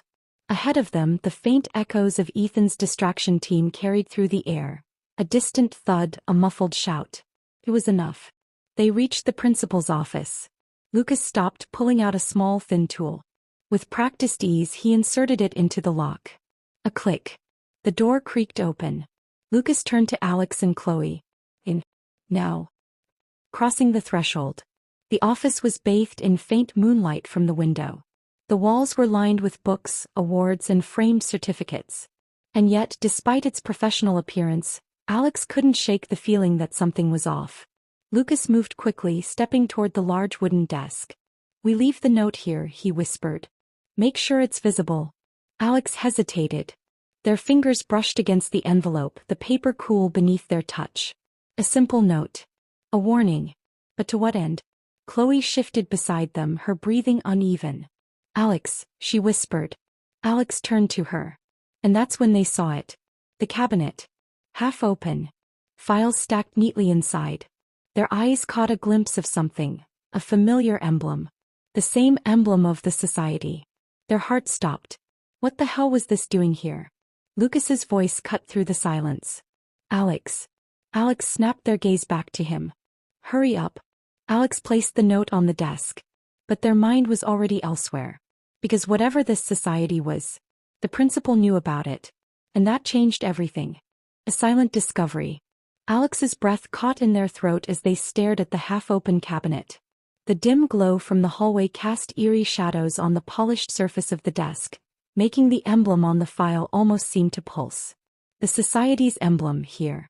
Inside the principal's office. A cold dread seeped into Alex's bones. This wasn't just about leaving a warning anymore. There was something bigger at play. Lucas was watching them. What's taking so long? Alex forced their fingers to release the envelope, letting it rest on the desk. Done. But their mind wasn't on the note anymore. It was on the file. On the truth it might hold. Alex's fingers twitched with temptation. They needed to see what was inside. But Lucas was too close. Chloe too silent. And the clock was ticking. The distraction outside. A distant crash echoed through the hallways, followed by hurried footsteps and muffled voices. Ethan's team was doing their job. Lucas smirked, satisfied. Looks like the distraction worked. Alex took the chance. As Lucas turned his attention toward the door, Alex reached out, barely brushing the file's edge. Don't. Chloe's whisper was barely audible, but her hand clamped over Alex's wrist. Their eyes met. Not now, she mouthed, her expression unreadable. Alex hesitated but let go. The risk was too high. They had already planted the note. Pushing further now would only get them caught. Still, the file burned in their mind as Lucas signaled them to move. Close call.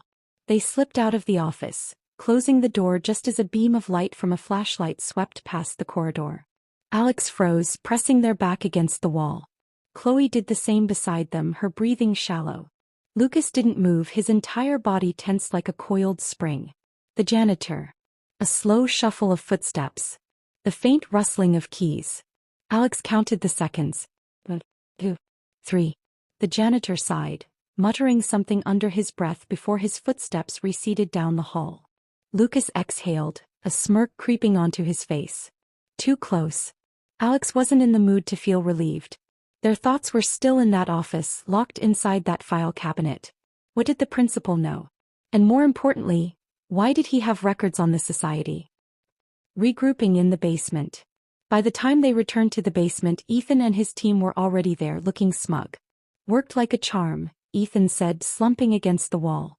Some poor teacher is going to be really confused about the stack of overturned books in the library. Lucas grinned. Good. He turned to Alex and Chloe. Everything went smoothly? Chloe nodded. The notes in place. Lucas clapped Alex on the shoulder. Well done. Alex forced a smile, but their mind was still racing. Should they tell Lucas about the files? About what they saw? No. Not yet. Something in Chloe's expression told Alex she had seen the files too. And the way she held herself now, stiff, guarded, confirmed she was just as rattled. Lucas stretched, satisfied. All right, everyone. Disperse. Act normal. We'll watch for a reaction tomorrow. One by one the recruits slipped away. Chloe lingered. So did Alex. Ethan, still grinning, threw an arm around Alex's shoulders. See? That wasn't so bad, was it? Alex forced a chuckle. Yeah. Easy. Ethan didn't seem to notice the hesitation in their voice. You're fitting in well. A strange warmth settled in Alex's chest. Fitting in. It was a dangerous feeling. Chloe's warning. Once the others had left, Chloe pulled Alex aside. We need to talk. Alex's pulse quickened. You saw it too. Chloe nodded. The files. The emblem. Her voice was tight. Alex, what if this isn't just some rebellious group? What if there's more going on? Alex swallowed. I was thinking the same thing. Pause. Then Chloe exhaled sharply. We need to get back into that office. Alex's eyes widened. What? We need to know what's in those files. Chloe's voice was firm now, her earlier hesitation gone. If the principal knows about the society, it means this isn't just some underground club. It's bigger than we thought. Alex hesitated. But if we get caught? Chloe met their gaze. Then we're already in too deep. A beat of silence. Alex thought of Lucas. Of Ethan. Of the exhilaration of being included, being part of something bigger. Then they thought of the risk. They had a choice to make. And deep down, Alex knew that choice had already been made. Okay, they whispered. We find out the truth. Chloe nodded. The first mission was complete. But the real game had just begun. Akumah Audiobooks. You are listening to Betrayal and Secrets, a hidden society revealed. Written by Akumah and voiceover by Sara. Akumah Audiobooks. Chapter 9. The First Danger, Treading Dangerous Waters. Whispers and watchful eyes. The morning after the mission, the school halls felt different. Not outwardly changed. Students still bustled between classes, teachers droned on about upcoming assignments, and the cafeteria smelled like overcooked pasta. But something was off. Alex noticed it immediately. The way people whispered in hushed tones, the way conversations stopped when they walked by, the way certain eyes lingered on them for just a second too long. It wasn't paranoia. It was real. Alex wasn't sure if it was because of the note they had left in the principal's office or something else entirely, but one thing was clear. The mission had stirred the waters. And now something was lurking beneath the surface. A tense meeting. By the time the final bell rang, Alex was more than ready to leave the suffocating tension of the school behind. But as they reached the exit, a familiar figure was already waiting for them. Chloe. She stood near the bike racks, arms crossed, eyes scanning the crowd. The moment she spotted Alex, she gave a slight nod and motioned for them to follow. Neither of them spoke until they were far enough from the school grounds. When they finally stopped, Chloe let out a shaky breath. We need to talk. Alex frowned. About? Chloe shot them a look. You know what? Alex did. The mission. The files. The growing sense that they were teetering on the edge of something dangerous. They found an empty bench in the park across from the school. The cold wind bit at their skin, but neither of them made a move to leave. Chloe's voice was barely above a whisper when she spoke. I don't know if I can keep doing this. Alex's stomach twisted. I thought, Chloe hesitated, shaking her head. I thought it was just some rebellious group, you know? A way to push back against the system. But this? Breaking into offices? Spying? She trailed off, staring at the ground. Alex exhaled slowly. I get it. Do you? Chloe turned to them, her expression intense. Because I feel like we're getting pulled in deeper. And I don't know where the bottom is. Alex didn't have an answer to that. Because deep down they felt it too. They were being pulled into something much bigger than they had anticipated. And the scariest part? They weren't sure they wanted to stop. A hard choice. Chloe ran a hand through her hair, clearly struggling. I needed to say this. Because if we don't put a limit on how far we're willing to go, we're going to wake up one day and realize we've crossed a line we can't come back from. Alex nodded slowly. So what do you want to do?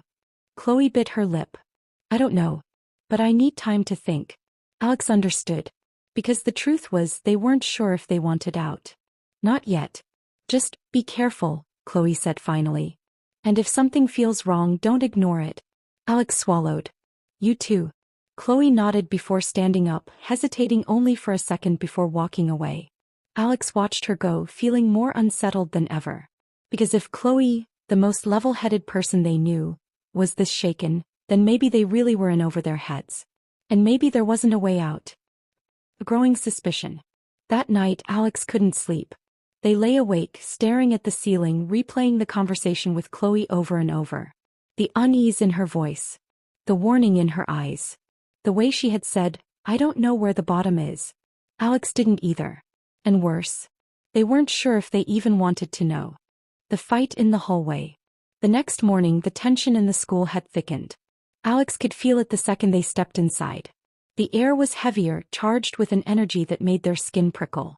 The usual buzz of student conversations had an undercurrent of something else. Something darker. Whispers traveled from locker to locker like wildfire, and Alex caught snippets of murmured conversations. Did you hear about last night? Someone's gonna get caught. The principal's furious. They found a note, but no cameras caught anything. Alex forced their face to remain neutral as they passed a group of juniors huddled by the lockers. They weren't talking about them specifically, not yet, but the weight of the mission was starting to show in ways they hadn't expected. Then as Alex rounded the corner toward their homeroom, the murmurs shifted into something more immediate. Raised voices. An argument. The sound of a body slamming into a locker echoed through the hall. Alex stopped in their tracks, heart pounding. A fight had broken out near the stairwell. Two students, one of whom Alex vaguely recognized as Marco, a senior with a reputation for being involved in underground activities, were squared up against each other, their faces tight with barely restrained aggression. A crowd was already forming, some students whispering excitedly, others stepping back, wary. Alex should have walked away. Should have ignored it.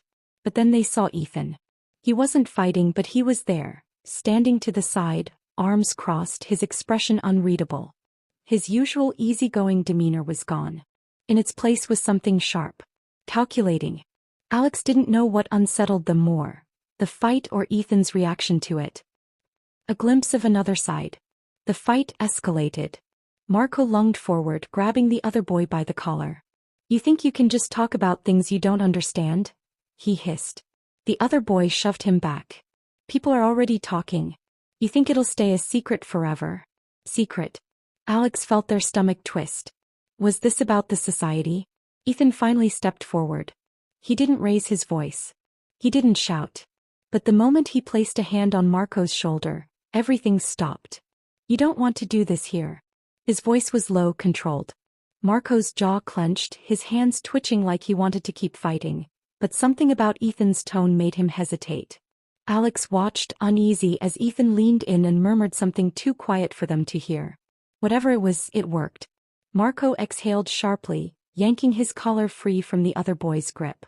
He shot one last glare before storming off, shoving past students as he disappeared down the hall.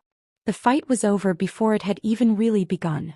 And Ethan had ended it with just a few words. Alex should have been relieved. Instead, they felt something else entirely. An unsettling conversation. The crowd dispersed quickly, the energy in the hallway shifting back to its usual rhythm. Students who had been watching moments ago now acted as if nothing had happened. But Alex couldn't shake the feeling that something had changed. They caught up to Ethan as he leaned against the lockers, completely at ease. "That was impressive," Alex said carefully. Ethan flashed a grin, but it didn't quite reach his eyes. "Just keeping the peace." Alex hesitated. They were arguing about a secret. About people talking. Was that about? Ethan's expression didn't change. "You ask a lot of questions. Is that a bad thing?" Ethan tilted his head, considering them. "No. Just dangerous." Alex's skin prickled. Ethan sighed, running a hand through his hair. "Look, people always talk. Doesn't mean they know anything." Alex didn't believe that for a second. "And if they do?" Ethan's smile returned, sharper this time. "Then we make sure they don't talk anymore." A chill ran down Alex's spine. It was the first time Ethan had really scared them. A growing paranoia. The rest of the day passed in a blur. Alex couldn't focus in class. Every time they looked up, they half expected to see someone staring at them. Watching. But worse than that was the nagging thought in the back of their mind. How deep was Ethan in all of this? How much did he know? By the time school ended, Alex felt like they were on edge, their nerves stretched too thin. They needed air space to think. But as they walked home, something else gnawed at them. The feeling of being watched. It had started subtly, just an instinct, a prickle of unease. But by the time they reached the quiet streets near their house, it was undeniable. Footsteps. Faint but deliberate. Someone was following them. Alex's heartbeat thundered in their ears. They quickened their pace, resisting the urge to look back. If they turned around and saw nothing, it would only make them feel more insane. But if they turned around and saw someone, they didn't want to think about that. The feeling only eased when they finally stepped onto their front porch and shut the door behind them. Safe. For now. Alex leaned against the door, exhaling shakily. Whatever was happening at school, whatever the society had gotten them tangled up in, wasn't just games anymore. And if they weren't careful, they were going to get caught in something they couldn't escape. Akumah Audiobooks. You are listening to Betrayal and Secrets, A Hidden Society Revealed. Written by Akumah and voiceover by Sara. Akumah Audiobooks. Chapter 10. The Turning Point, A Revelation of Morality. A sleepless night. Alex barely slept. Every time they closed their eyes, images of the previous day flashed behind their eyelids. The tension in the hallways. The fight. The way Ethan had ended it with just a few words, as if he were pulling invisible strings no one else could see. And then the worst part. That feeling of being watched. Even now, lying in bed with the morning light filtering through the blinds, Alex couldn't shake it. The eerie sensation of someone's gaze lingering on them. The society had always been a game of secrets. But now it felt like a game of survival. With a heavy sigh, Alex turned onto their side, staring at the ceiling. They had wanted to believe that the society's goals were just. That all of this, the missions, the secrecy, was for a greater purpose. But yesterday had cracked something in them. Chloe's voice echoed in their head. Are we really any different from them? Doing all this in the shadows. It feels wrong. Alex squeezed their eyes shut. For the first time since joining, they weren't sure they could keep lying to themselves. A rift between friends. By the time Alex made it to school, the usual morning chatter felt off. It was subtle. Just a shift in the way students huddled together, the way some conversations cut off when certain people walked by. Everyone was on edge. Alex spotted Chloe near her locker, stuffing her books into her bag with a little more force than necessary. Taking a deep breath, Alex approached. Hey. Chloe barely glanced at them. Hey. Her tone was distant. Guarded. Alex frowned. Look, I know things have been complicated. Chloe finished, snapping her locker shut. Yeah.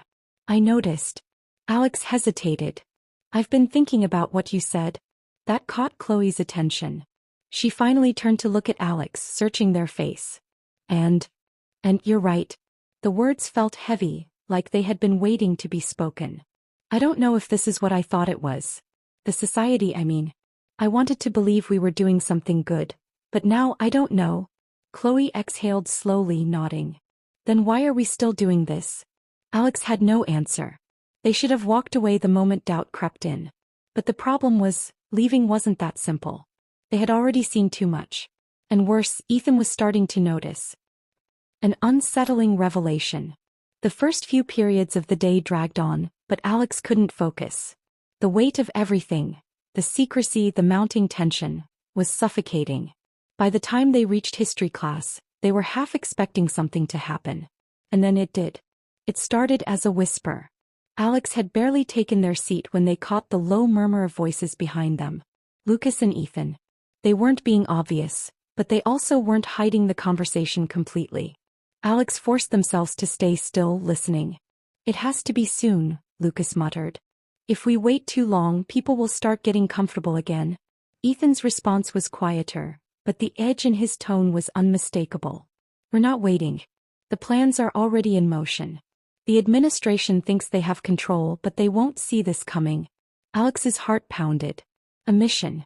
And from the way they were talking, it wasn't going to be like the last one. This was something bigger.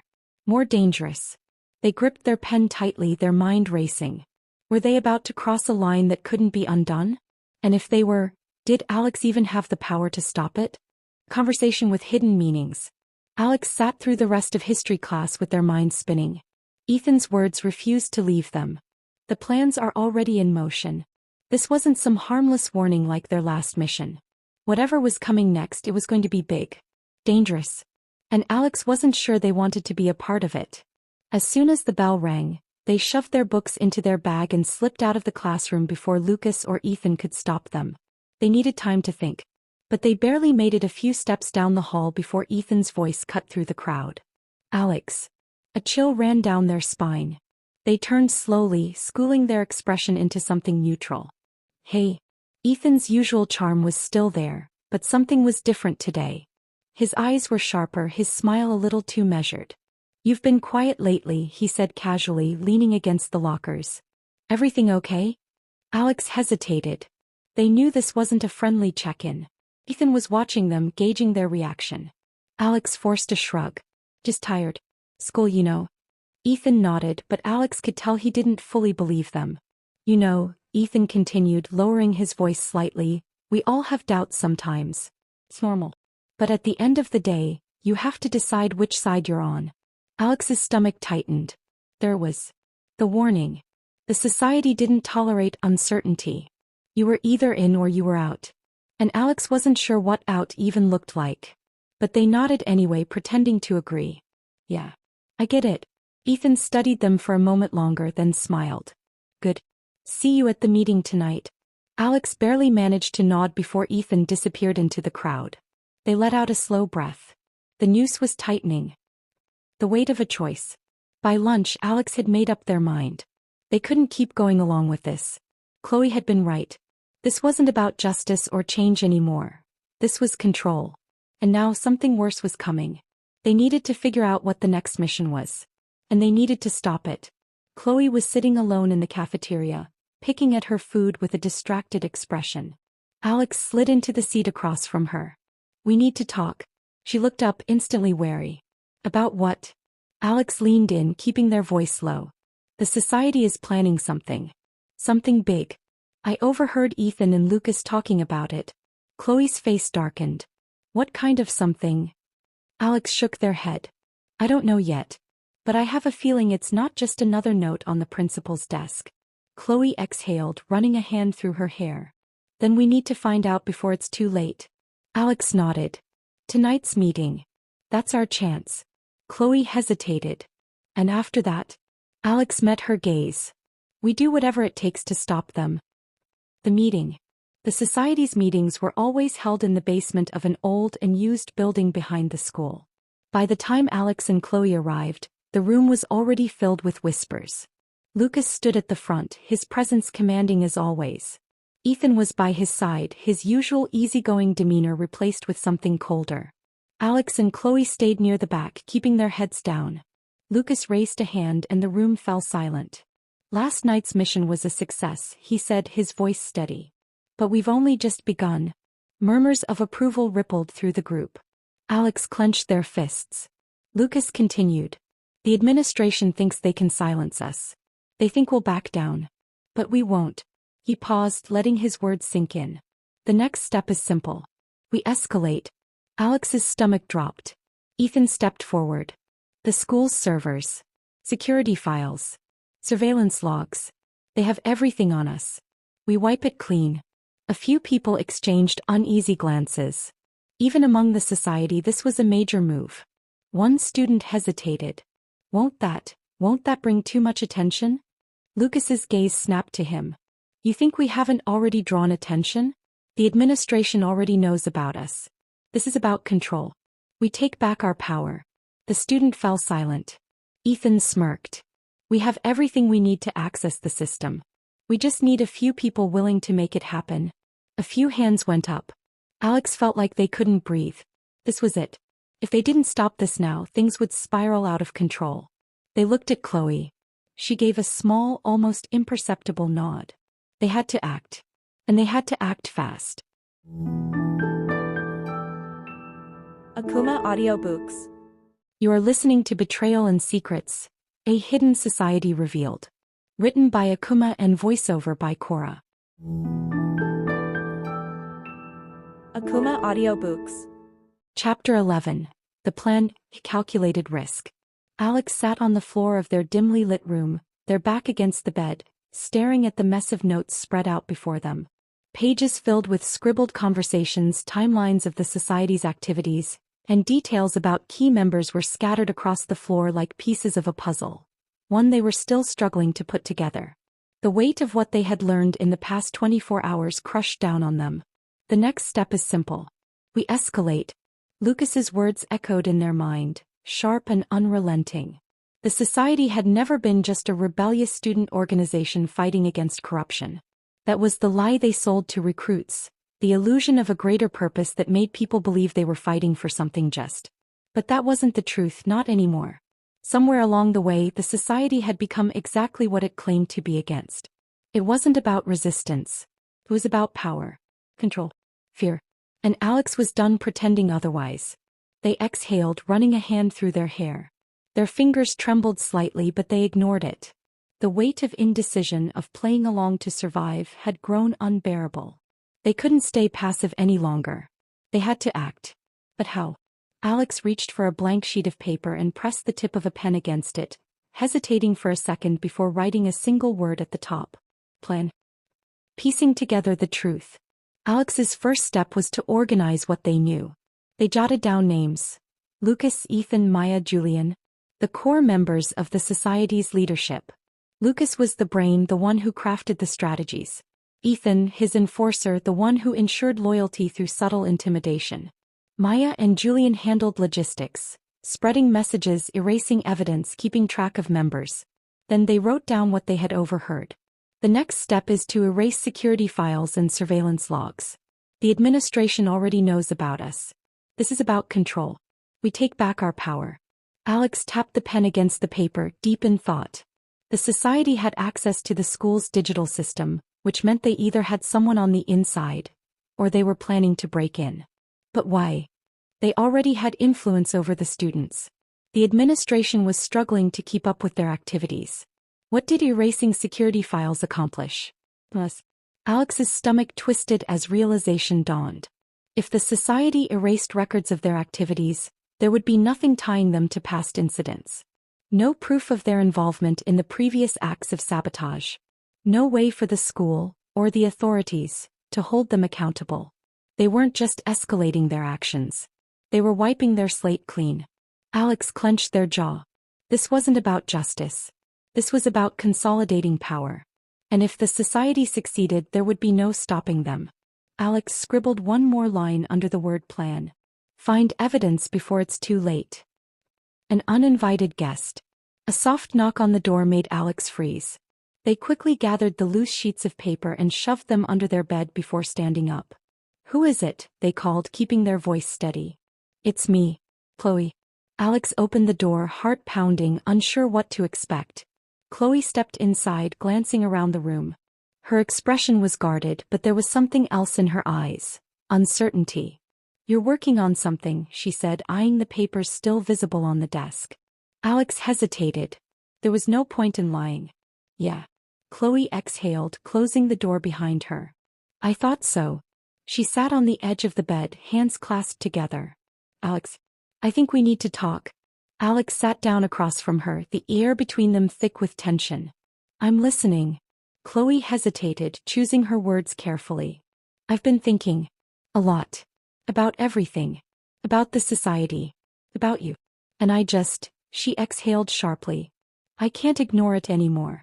Alex remained silent, waiting. Chloe looked down, her fingers gripping the fabric of her jeans. You were right. Something's wrong with the society. I've tried to justify it, tried to tell myself that we were making things better, but she shook her head. It's not about fixing the system anymore. It's about controlling it. Alex's breath caught in their throat. He knew. He saw it now. Alex swallowed hard. Then help me stop them. Chloe looked up, eyes filled with conflict. I want to. But we can't just rush into this, Alex. If we make a mistake, if they find out, we'll be the ones erased, not their files. Alex nodded, knowing she was right. That's why we need a plan. Chloe studied them carefully. You already have one, don't you? Not all of it, Alex admitted. But I know this. If we don't stop them before they go through with their next move, they'll be untouchable. Chloe's jaw tightened. Alex leaned forward. I'm not asking you to jump into this blind. But if we do nothing, we're just as guilty as they are. Chloe was silent for a long moment. Then finally she nodded. All right. I'm in. Alex exhaled in relief. One ally. One step closer to stopping the society before it was too late. But the hardest part was yet to come. They had to find proof. And that meant stepping into enemy territory. Alex and Chloe sat in the dimly lit bedroom, the weight of their decision pressing down on them like an invisible force. The air between them was thick with unspoken fears, but neither of them dared to back down now. We need to get our hands on something concrete, Alex said, voice low but firm. Something that can't be denied, something that proves exactly what the society is doing. Chloe nodded, chewing her lip. But how? If we just walk in and demand answers, we'll be shut out. Or worse. Alex ran a hand through their hair. The society is planning something big and we need to know what it is before they make their move. That means we need access to their inner circle. Chloe's brows furrowed. You mean, get closer to them? Alex hesitated. Not exactly. I mean infiltrating their records. The digital files, their messages, their meeting notes. There's got to be something. Chloe let out a slow breath. That's risky. Alex gave her a dry smile. I know. Pause. Then Chloe's voice dropped to a whisper. I might have a way in. Alex's head snapped up. What? Chloe hesitated before speaking. I overheard something a few weeks ago. Julian mentioned a backup system, a secure drive where they store their most sensitive information. I think it's kept on one of the school's servers, hidden under a student account. If we can get to that, we might find exactly what we need. Alex's heart raced. This was it. This was their chance. But then the reality of the situation hit them. If we're caught? Chloe's expression darkened. We can't get caught. Silence stretched between them, both of them knowing just how much was at stake. Finally, Alex nodded. Then we do this carefully. Chloe exhaled. We'll need a distraction. Alex leaned back, their mind already racing with possibilities. A step into enemy territory. The next day, Alex entered school with a heightened sense of awareness. Every hallway, every whisper, every glance felt like it held hidden meaning. Were they already being watched? Did Ethan suspect them? Did Lucas? They pushed the paranoia down and focused on the plan. The first step: access the computer lab unnoticed. This was where Julian usually worked when handling the society's logistical side. Messages, schedules, and most importantly, records. If there was any truth to Chloe's lead, the backup files would be there. Chloe had promised to create a diversion. Something loud and unavoidable to pull attention away from the lab. Alex wasn't sure what she had planned, but knowing her, it would be enough. Sure enough, 15 minutes into lunch, chaos erupted near the cafeteria. A loud crash followed by shouting. People rushed toward the commotion, drawn in by curiosity. Alex took their chance and slipped down the hall unnoticed. They reached the computer lab and tested the door. Locked. Of course. Quickly, they retrieved a small paperclip they had bent into a makeshift lockpick. Alex wasn't an expert, but they had learned enough from years of boredom and late-night internet searches to make do. A few tense seconds later, the lock clicked open. They slipped inside, closing the door softly behind them. Into the system. The lab was empty, the hum of computers the only sound. Alex moved quickly, scanning the rows of monitors until they found Julian's usual spot. They took a deep breath and sat down. Their hands hovered over the keyboard. One wrong move and they could trigger alarms, alerts, any number of things that could get them caught. They typed in a generic student login and navigated to the restricted files. Denied. Of course. Alex frowned. The society wouldn't make this easy. They scanned the desk and noticed a sticky note under the keyboard with a string of random letters and numbers. A password. Was it what they needed? Taking a chance, they entered it. Access granted. Alex's pulse skyrocketed. They were in. They scrolled through the folders, eyes scanning rapidly. Messages, rosters, operation details. There was so much here. And then they found it. A document labeled Final Phase. Control Initiative. Alex clicked it open, their breath catching as they read. The society wasn't just erasing records. They were planning something bigger. Control over faculty. Manipulation of students in key positions. Planting evidence against those who opposed them. And a final move that would force the administration's hand. Alex's hands trembled. This wasn't rebellion. This wasn't justice. This was a coup. They fumbled for their phone and took as many pictures as they could. They needed proof, evidence, something undeniable. Footsteps. Alex's blood ran cold. Someone was coming. They quickly logged out, erased their activity and slid out of the chair just as the doorknob turned. They darted behind a row of desks, heart hammering.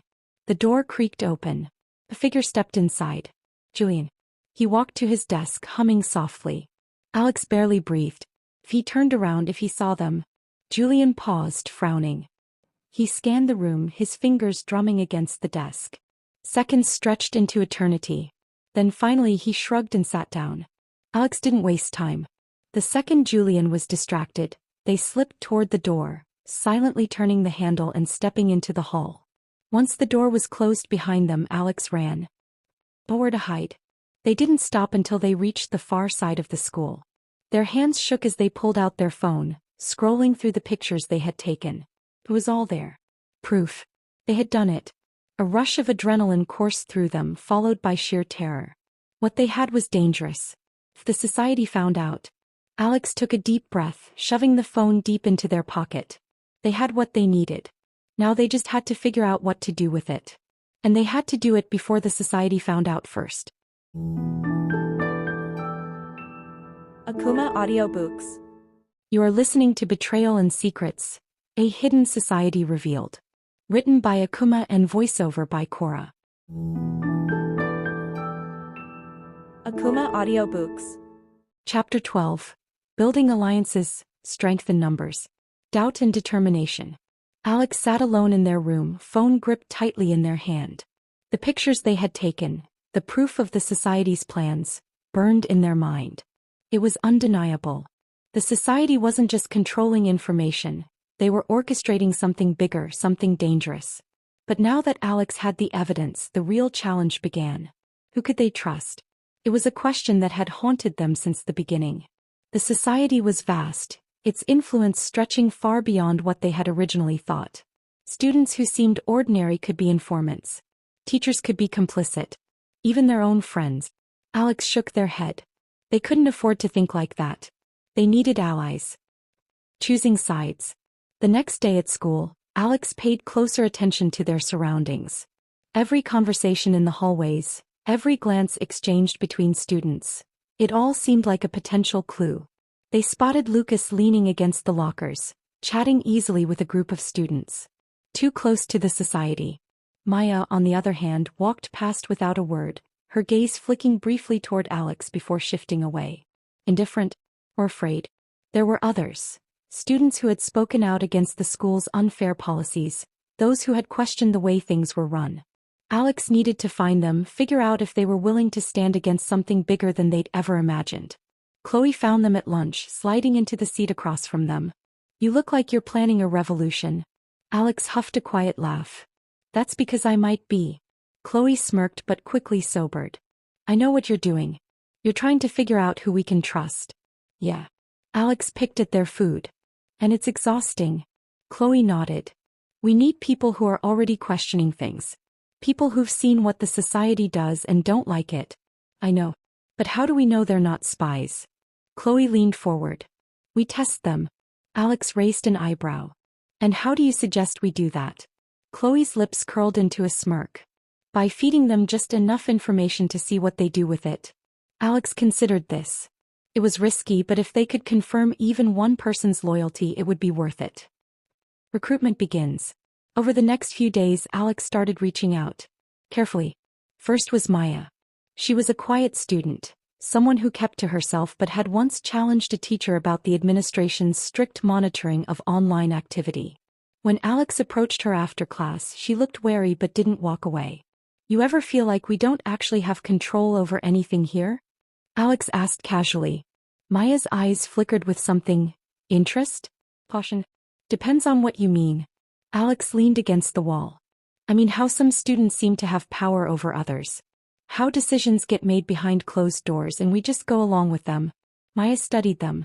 Then, lowering her voice, she said, I used to think I was just being paranoid. Alex felt a flicker of hope. What if I told you that paranoia might be justified? Maya hesitated, then nodded. I'd want to know more. One down. Uncertainty and fear. Later that day, Alex was walking through the halls when they nearly ran into Ethan. It had been days since they'd last spoken. And something had changed. Ethan's usual easygoing demeanor was gone. His eyes were sharp, his expression unreadable. Hey, he said, stopping Alex in the hallway.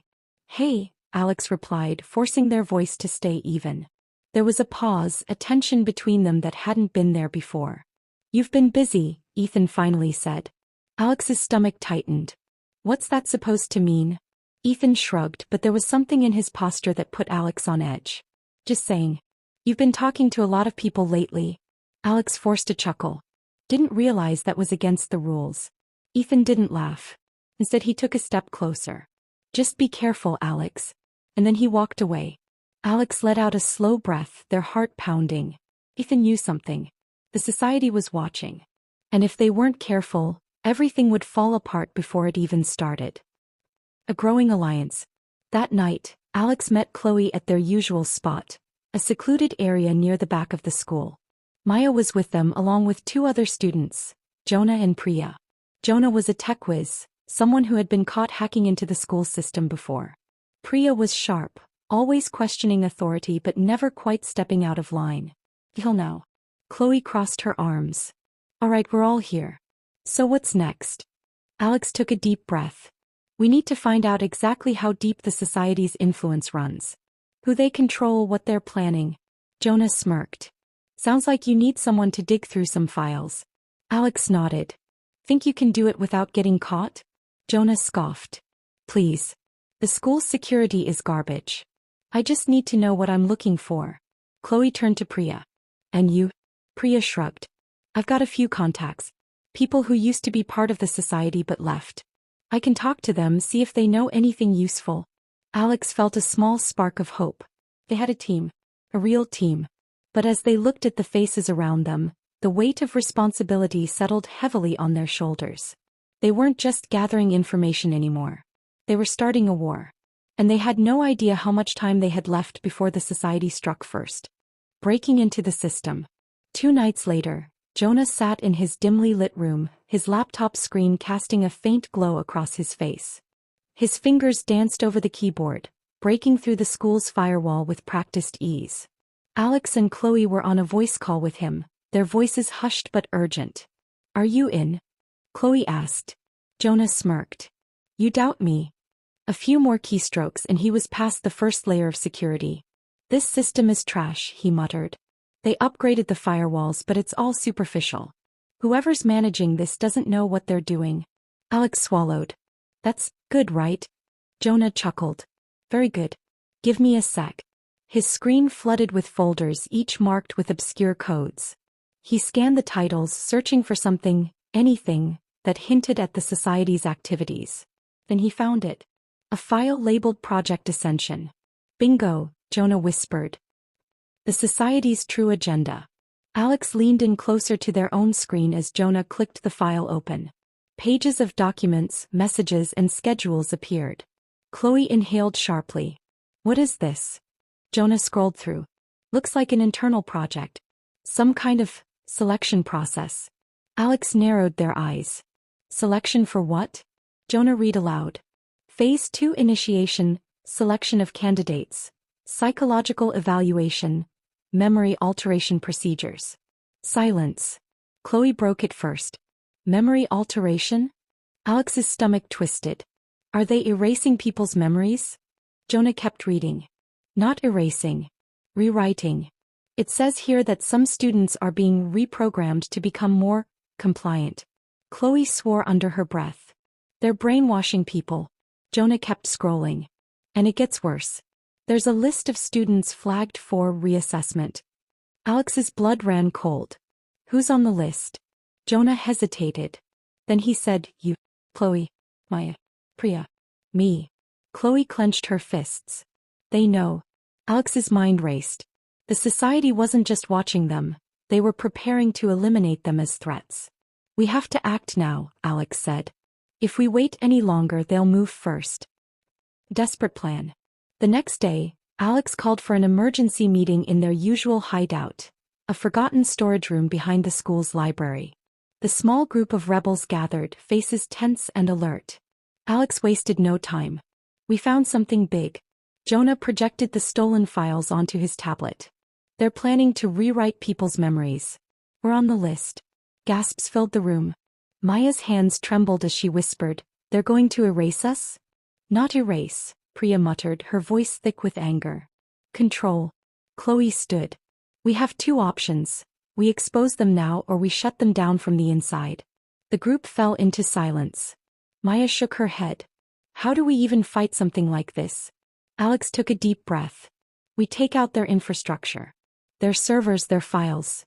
Everything. Jonah grinned. You want me to burn their system to the ground? Alex nodded. And we need to make sure the whole school sees the truth. A dangerous move. That night, Jonah slipped into the school's IT room. Security was minimal. Most staff assumed students wouldn't dare to tamper with the system. But Jonah was no ordinary student. He plugged in a USB drive, his custom virus ready to infect the school's database. The plan was simple. Wipe the society's files while broadcasting their secrets to every screen in the school.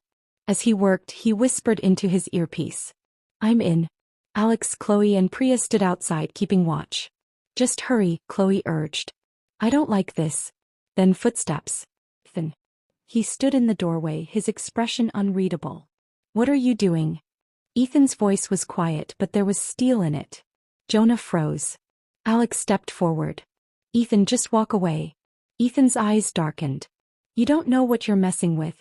Alex clenched their fists. We know enough. Ethan exhaled, then did something unexpected.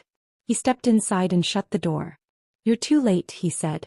The society already knows what you're doing. Jonah paled. What? Ethan's expression softened, just for a second. You need to run. Now. Chloe grabbed Alex's arm. We can't leave Jonah. Jonah yanked out his USB drive and shoved his laptop into his bag.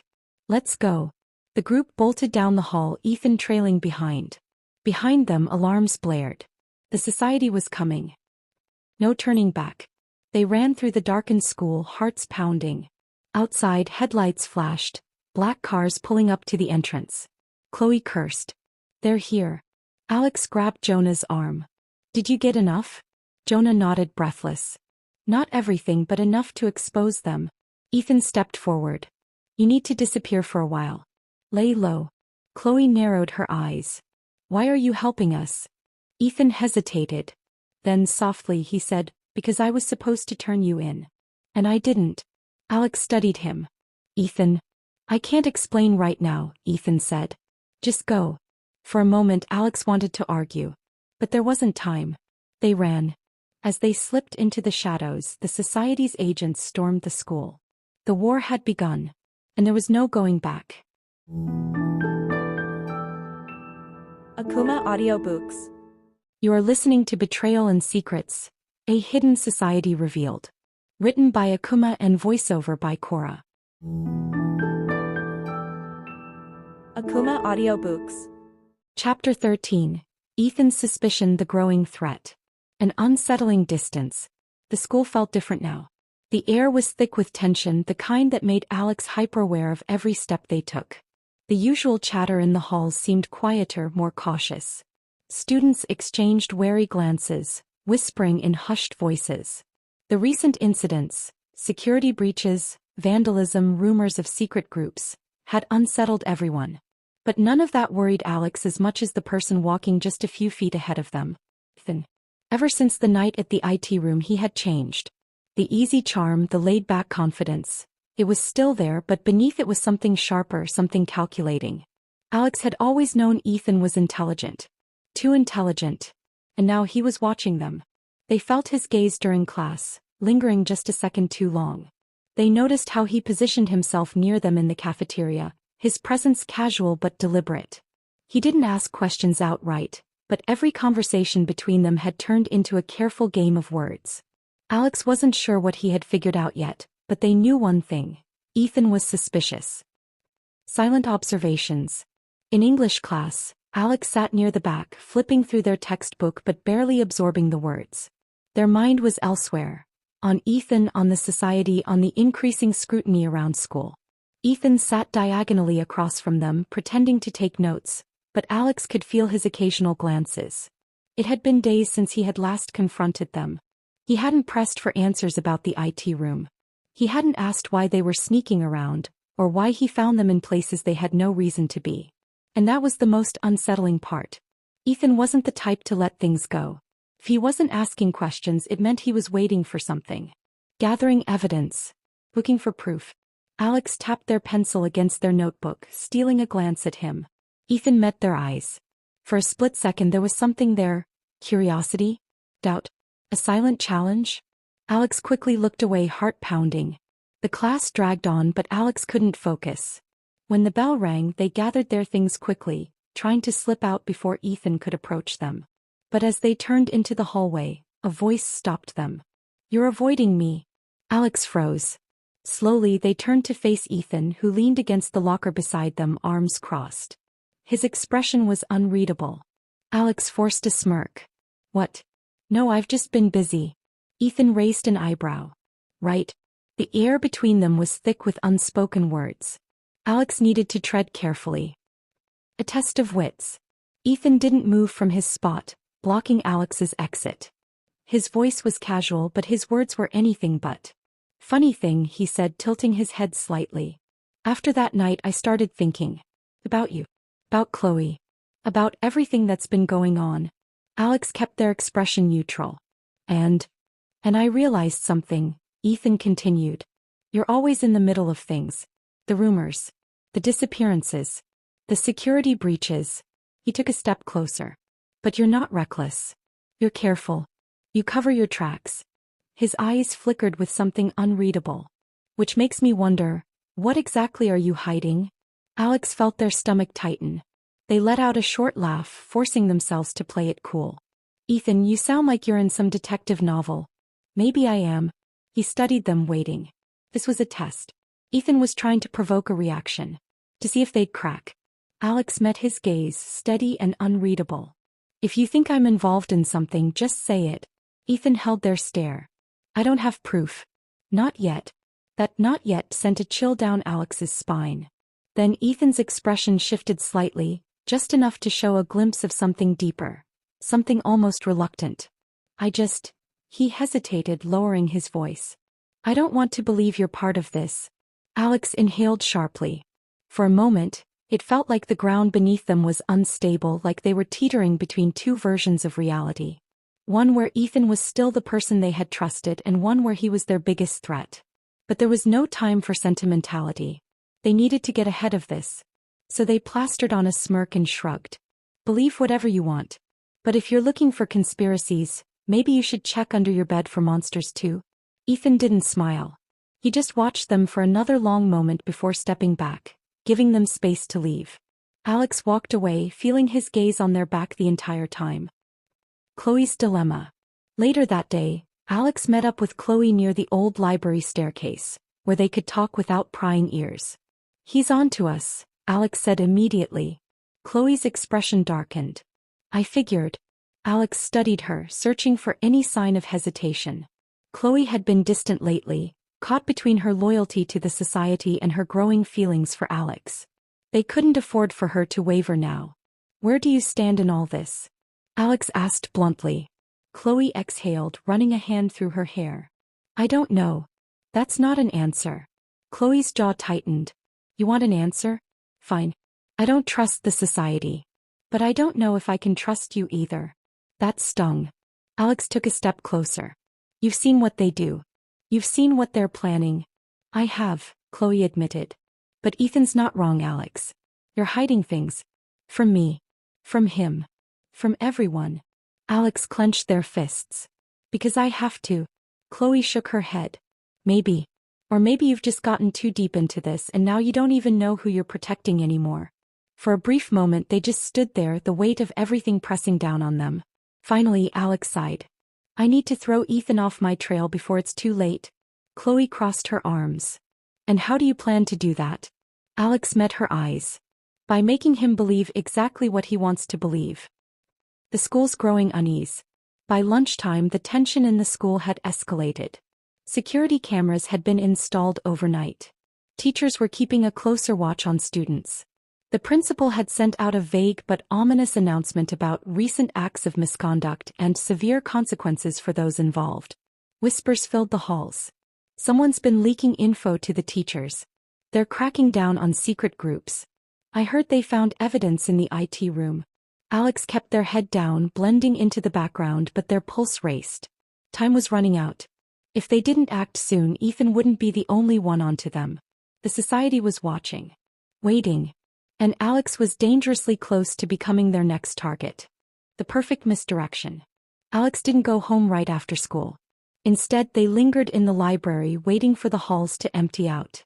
The school had felt suffocating all day, the weight of Ethan's suspicions pressing down on them like an iron grip. Every step, every glance over their shoulder reminded them of how close they were to being caught. They had to act fast. Ethan was watching. The school administration was on edge. And worst of all, the society itself was growing restless. If Alex didn't throw them off soon, they wouldn't just be exposed, they'd be eliminated. The solution? Make Ethan chase the wrong lead. Setting the trap. Under the dim lights of the library, Alex pulled out their phone and opened an anonymous email account. They typed quickly, fingers moving with a sense of urgency. To Ethan. Subject: "You're right. You've been asking the right questions. But you're looking in the wrong place. Meet me behind the old auditorium after sunset. Come alone." Alex stared at the message for a long moment before hitting send. It was risky. Very risky. But Ethan was too smart for half-truths. If Alex wanted to manipulate his suspicions, they needed to give him something real enough to follow. Something that would shift his focus away from them. They just hoped it wouldn't backfire. A dangerous game. An hour later, Alex stood in the shadows behind the old auditorium, concealed behind a stack of unused chairs.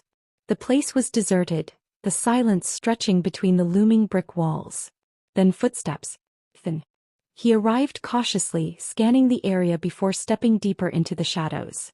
His phone was in his hand, its dim light barely illuminating his face.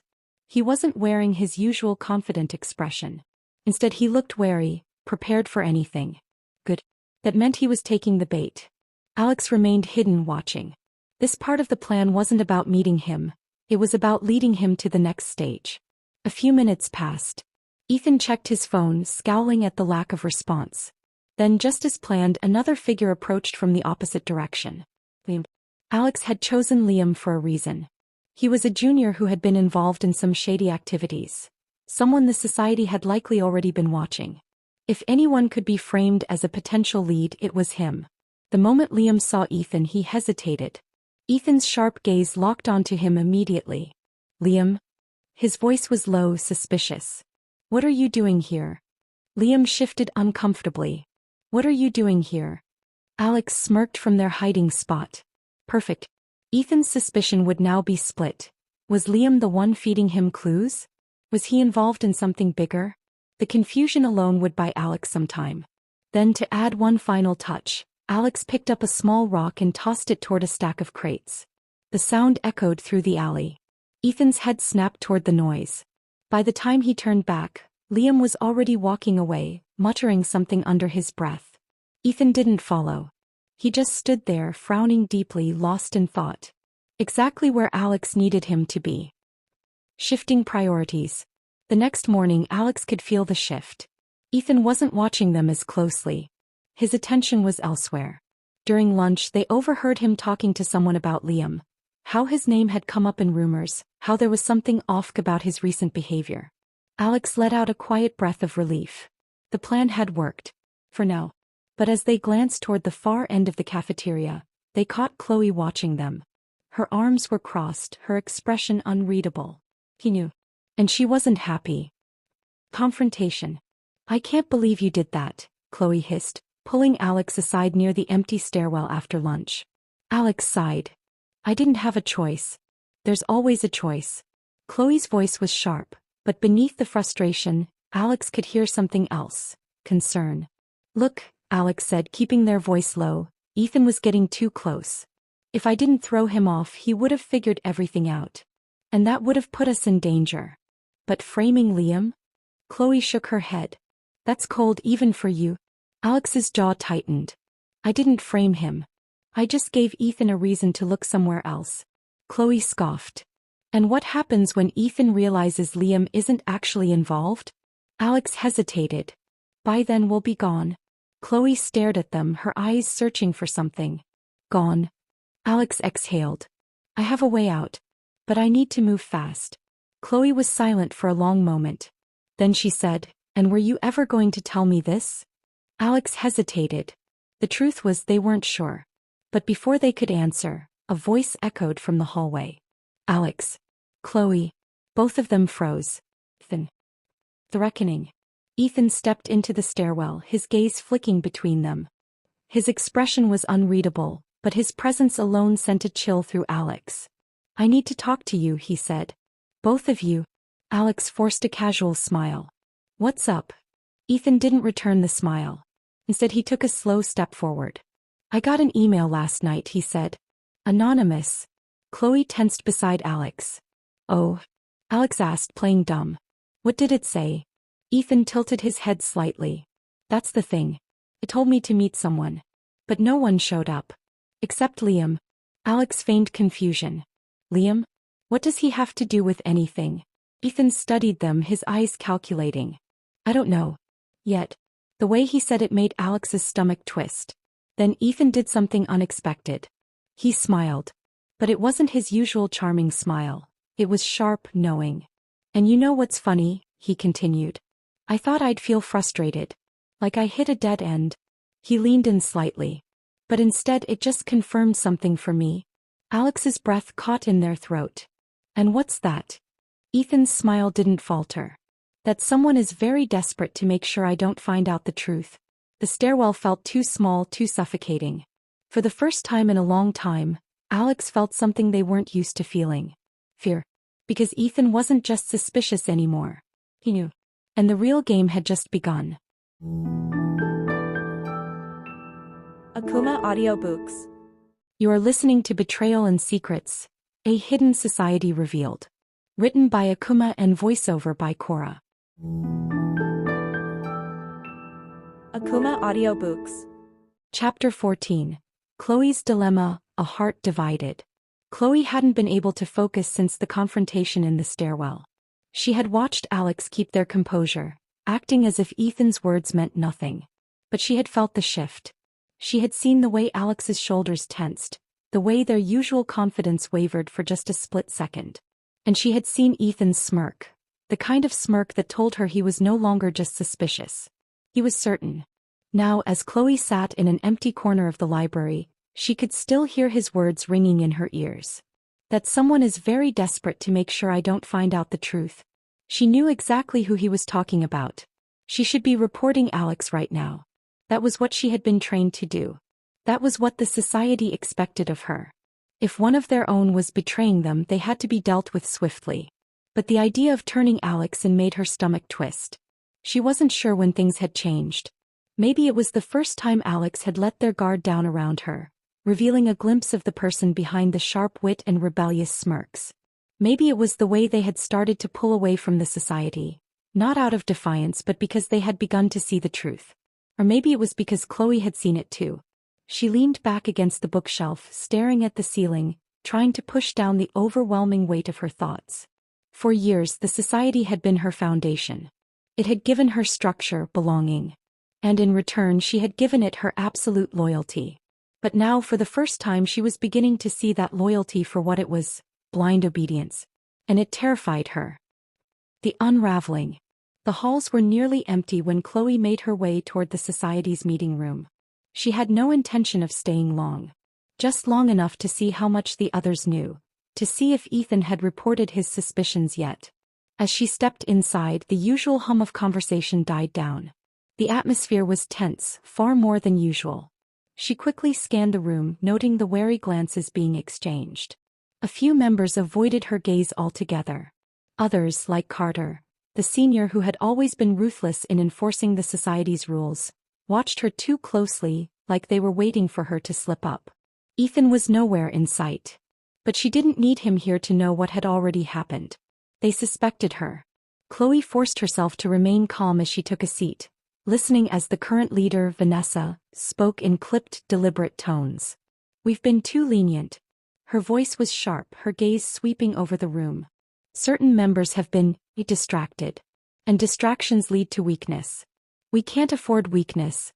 Chloe's hands curled into fists beneath the table. This wasn't just about Alex anymore. This was about her too.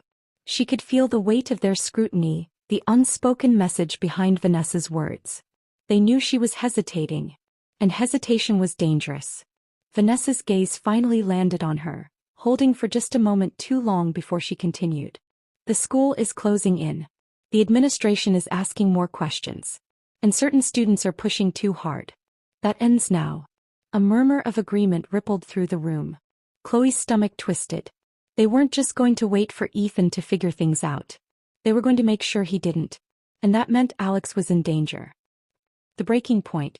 Chloe barely remembered leaving the meeting room. Her mind was racing, every thought colliding into the next.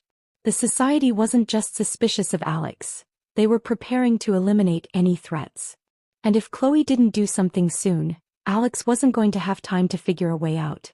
But what could she do? Betraying the society meant putting herself at risk. If they found out she was helping Alex, she wouldn't just be expelled from the group, she would be silenced. And yet, as she walked through the dimly lit hallway, she knew there was no real choice anymore. She couldn't pretend she didn't see the truth. She couldn't pretend she wasn't afraid of what the society was becoming. And most of all, she couldn't pretend she didn't care about Alex. Her grip tightened on the strap of her bag as she made her way toward the one person who might be able to help her figure out what to do. An unexpected conversation. "You look like you've seen a ghost." Chloe barely glanced up as Ethan fell into step beside her. She should have expected this. He wasn't the kind of person to let something go. "I'm fine," she muttered, keeping her pace steady. Ethan let out a low hum, watching her carefully. "You were at the meeting." It wasn't a question. Chloe didn't respond. Ethan sighed. "Look, I know you're close to Alex." Her breath hitched, but she didn't let it show. "I also know you're smart," he continued, lowering his voice. "And I think you already understand what's happening here." Chloe stopped walking, turning to face him. "And what exactly do you think is happening?" Ethan met her gaze without hesitation. "The society is coming for Alex." Chloe clenched her jaw. "And what? You want me to help you take them down?" Ethan smiled, but there was no humor in it. "I want you to pick a side." The words hit her harder than she expected. For so long she had convinced herself that she could walk the line between loyalty and conscience. That she could keep her place in the society while still protecting Alex. But Ethan was right. There was no middle ground anymore. He had to choose. And she was running out of time. A silent decision. Chloe spent the rest of the evening walking aimlessly through the campus, letting Ethan's words sink in. Her phone buzzed with a message from Alex. "Need to talk. Meet me after school tomorrow." Chloe stared at the screen for a long time. Tomorrow everything would change. Tomorrow she would have to decide who she really was. and whether she was willing to risk everything for the person she couldn't bear to lose. As she finally turned toward home, Chloe knew one thing for certain: there was no turning back now. The next day arrived far too quickly. Chloe barely slept. Every time she closed her eyes, she saw the faces of the society. The way Vanessa's gaze had lingered on her, the knowing smirk Ethan had worn, and worst of all, the cold, detached cruelty she had seen so many times before. She knew how the society operated.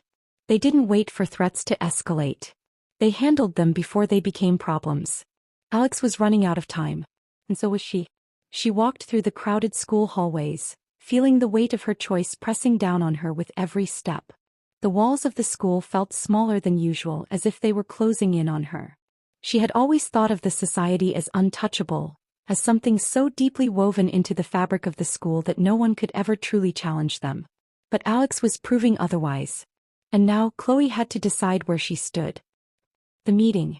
Chloe spotted Alex waiting for her near the abandoned art room, a secluded spot where they could talk without worrying about being overheard. Alex looked different today.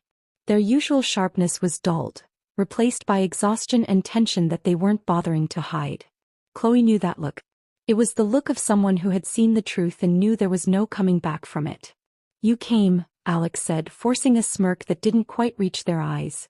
"Of course I did," Chloe replied, though the words felt hollow.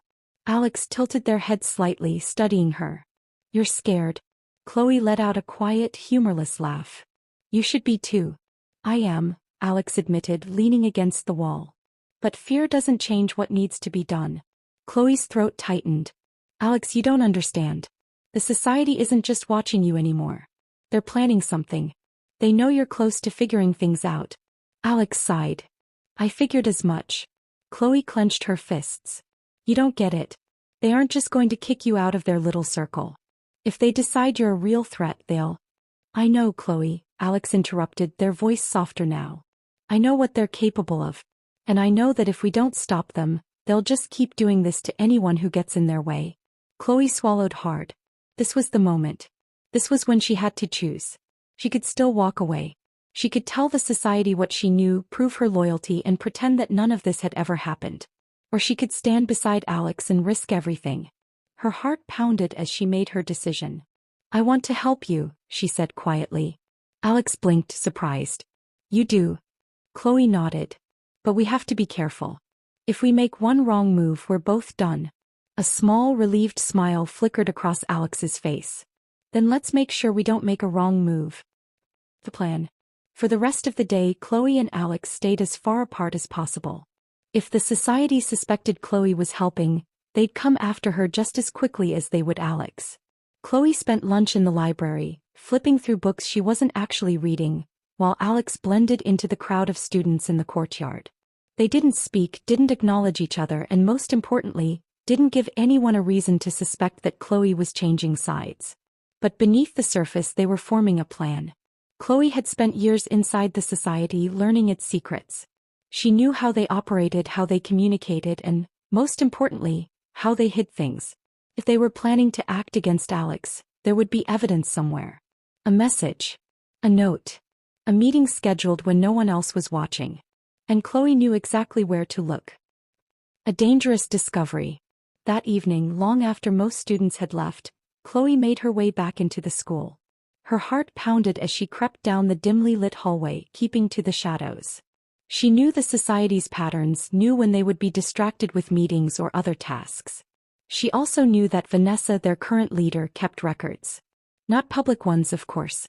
But in a world where power depended on knowledge, Vanessa always made sure to document anything that could be used against someone later. Chloe slipped into the student council office, where Vanessa often worked after hours. She had been in this room a dozen times before, but tonight it felt different. She moved quickly, scanning the desk for anything unusual. And then she found it. A small, folded note tucked inside a book on the corner of the desk. She hesitated only for a second before unfolding it. The message was short. "Alex is a liability. Deal with it before it's too late." Chloe's breath caught. She had expected something vague, a warning at most. But this was a direct order. They weren't going to wait. They were going to eliminate Alex. She forced herself to stay calm as she slipped the note into her pocket and quietly exited the office. Her mind was spinning. This was worse than she had thought. Much worse. Nowhere left to hide.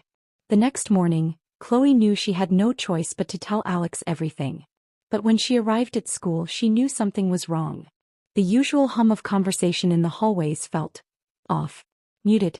Students were whispering, glancing toward the main staircase. Chloe's heart pounded as she pushed through the crowd, her breath catching when she saw what they were looking at. A locker had been completely trashed, papers torn, books scattered, everything inside destroyed. And she knew exactly whose locker it was. Alex's. Before she could react, she felt a presence beside her. Ethan. He leaned in slightly, his voice low so only she could hear. "You made your choice," he murmured. "Hope it was the right one." Then he walked away, disappearing into the crowd. Chloe's hands trembled as she looked back at the destroyed locker. This wasn't just a warning. This was a message. They knew. And now Chloe and Alex were both in danger. There was no turning back. There was only one thing left to do. Run. Akumah Audiobooks. Thank you for listening to Akumah Audiobooks. For more stories like this, refer to channel playlist and stay tuned for weekly updates by subscribing. Have a nice day.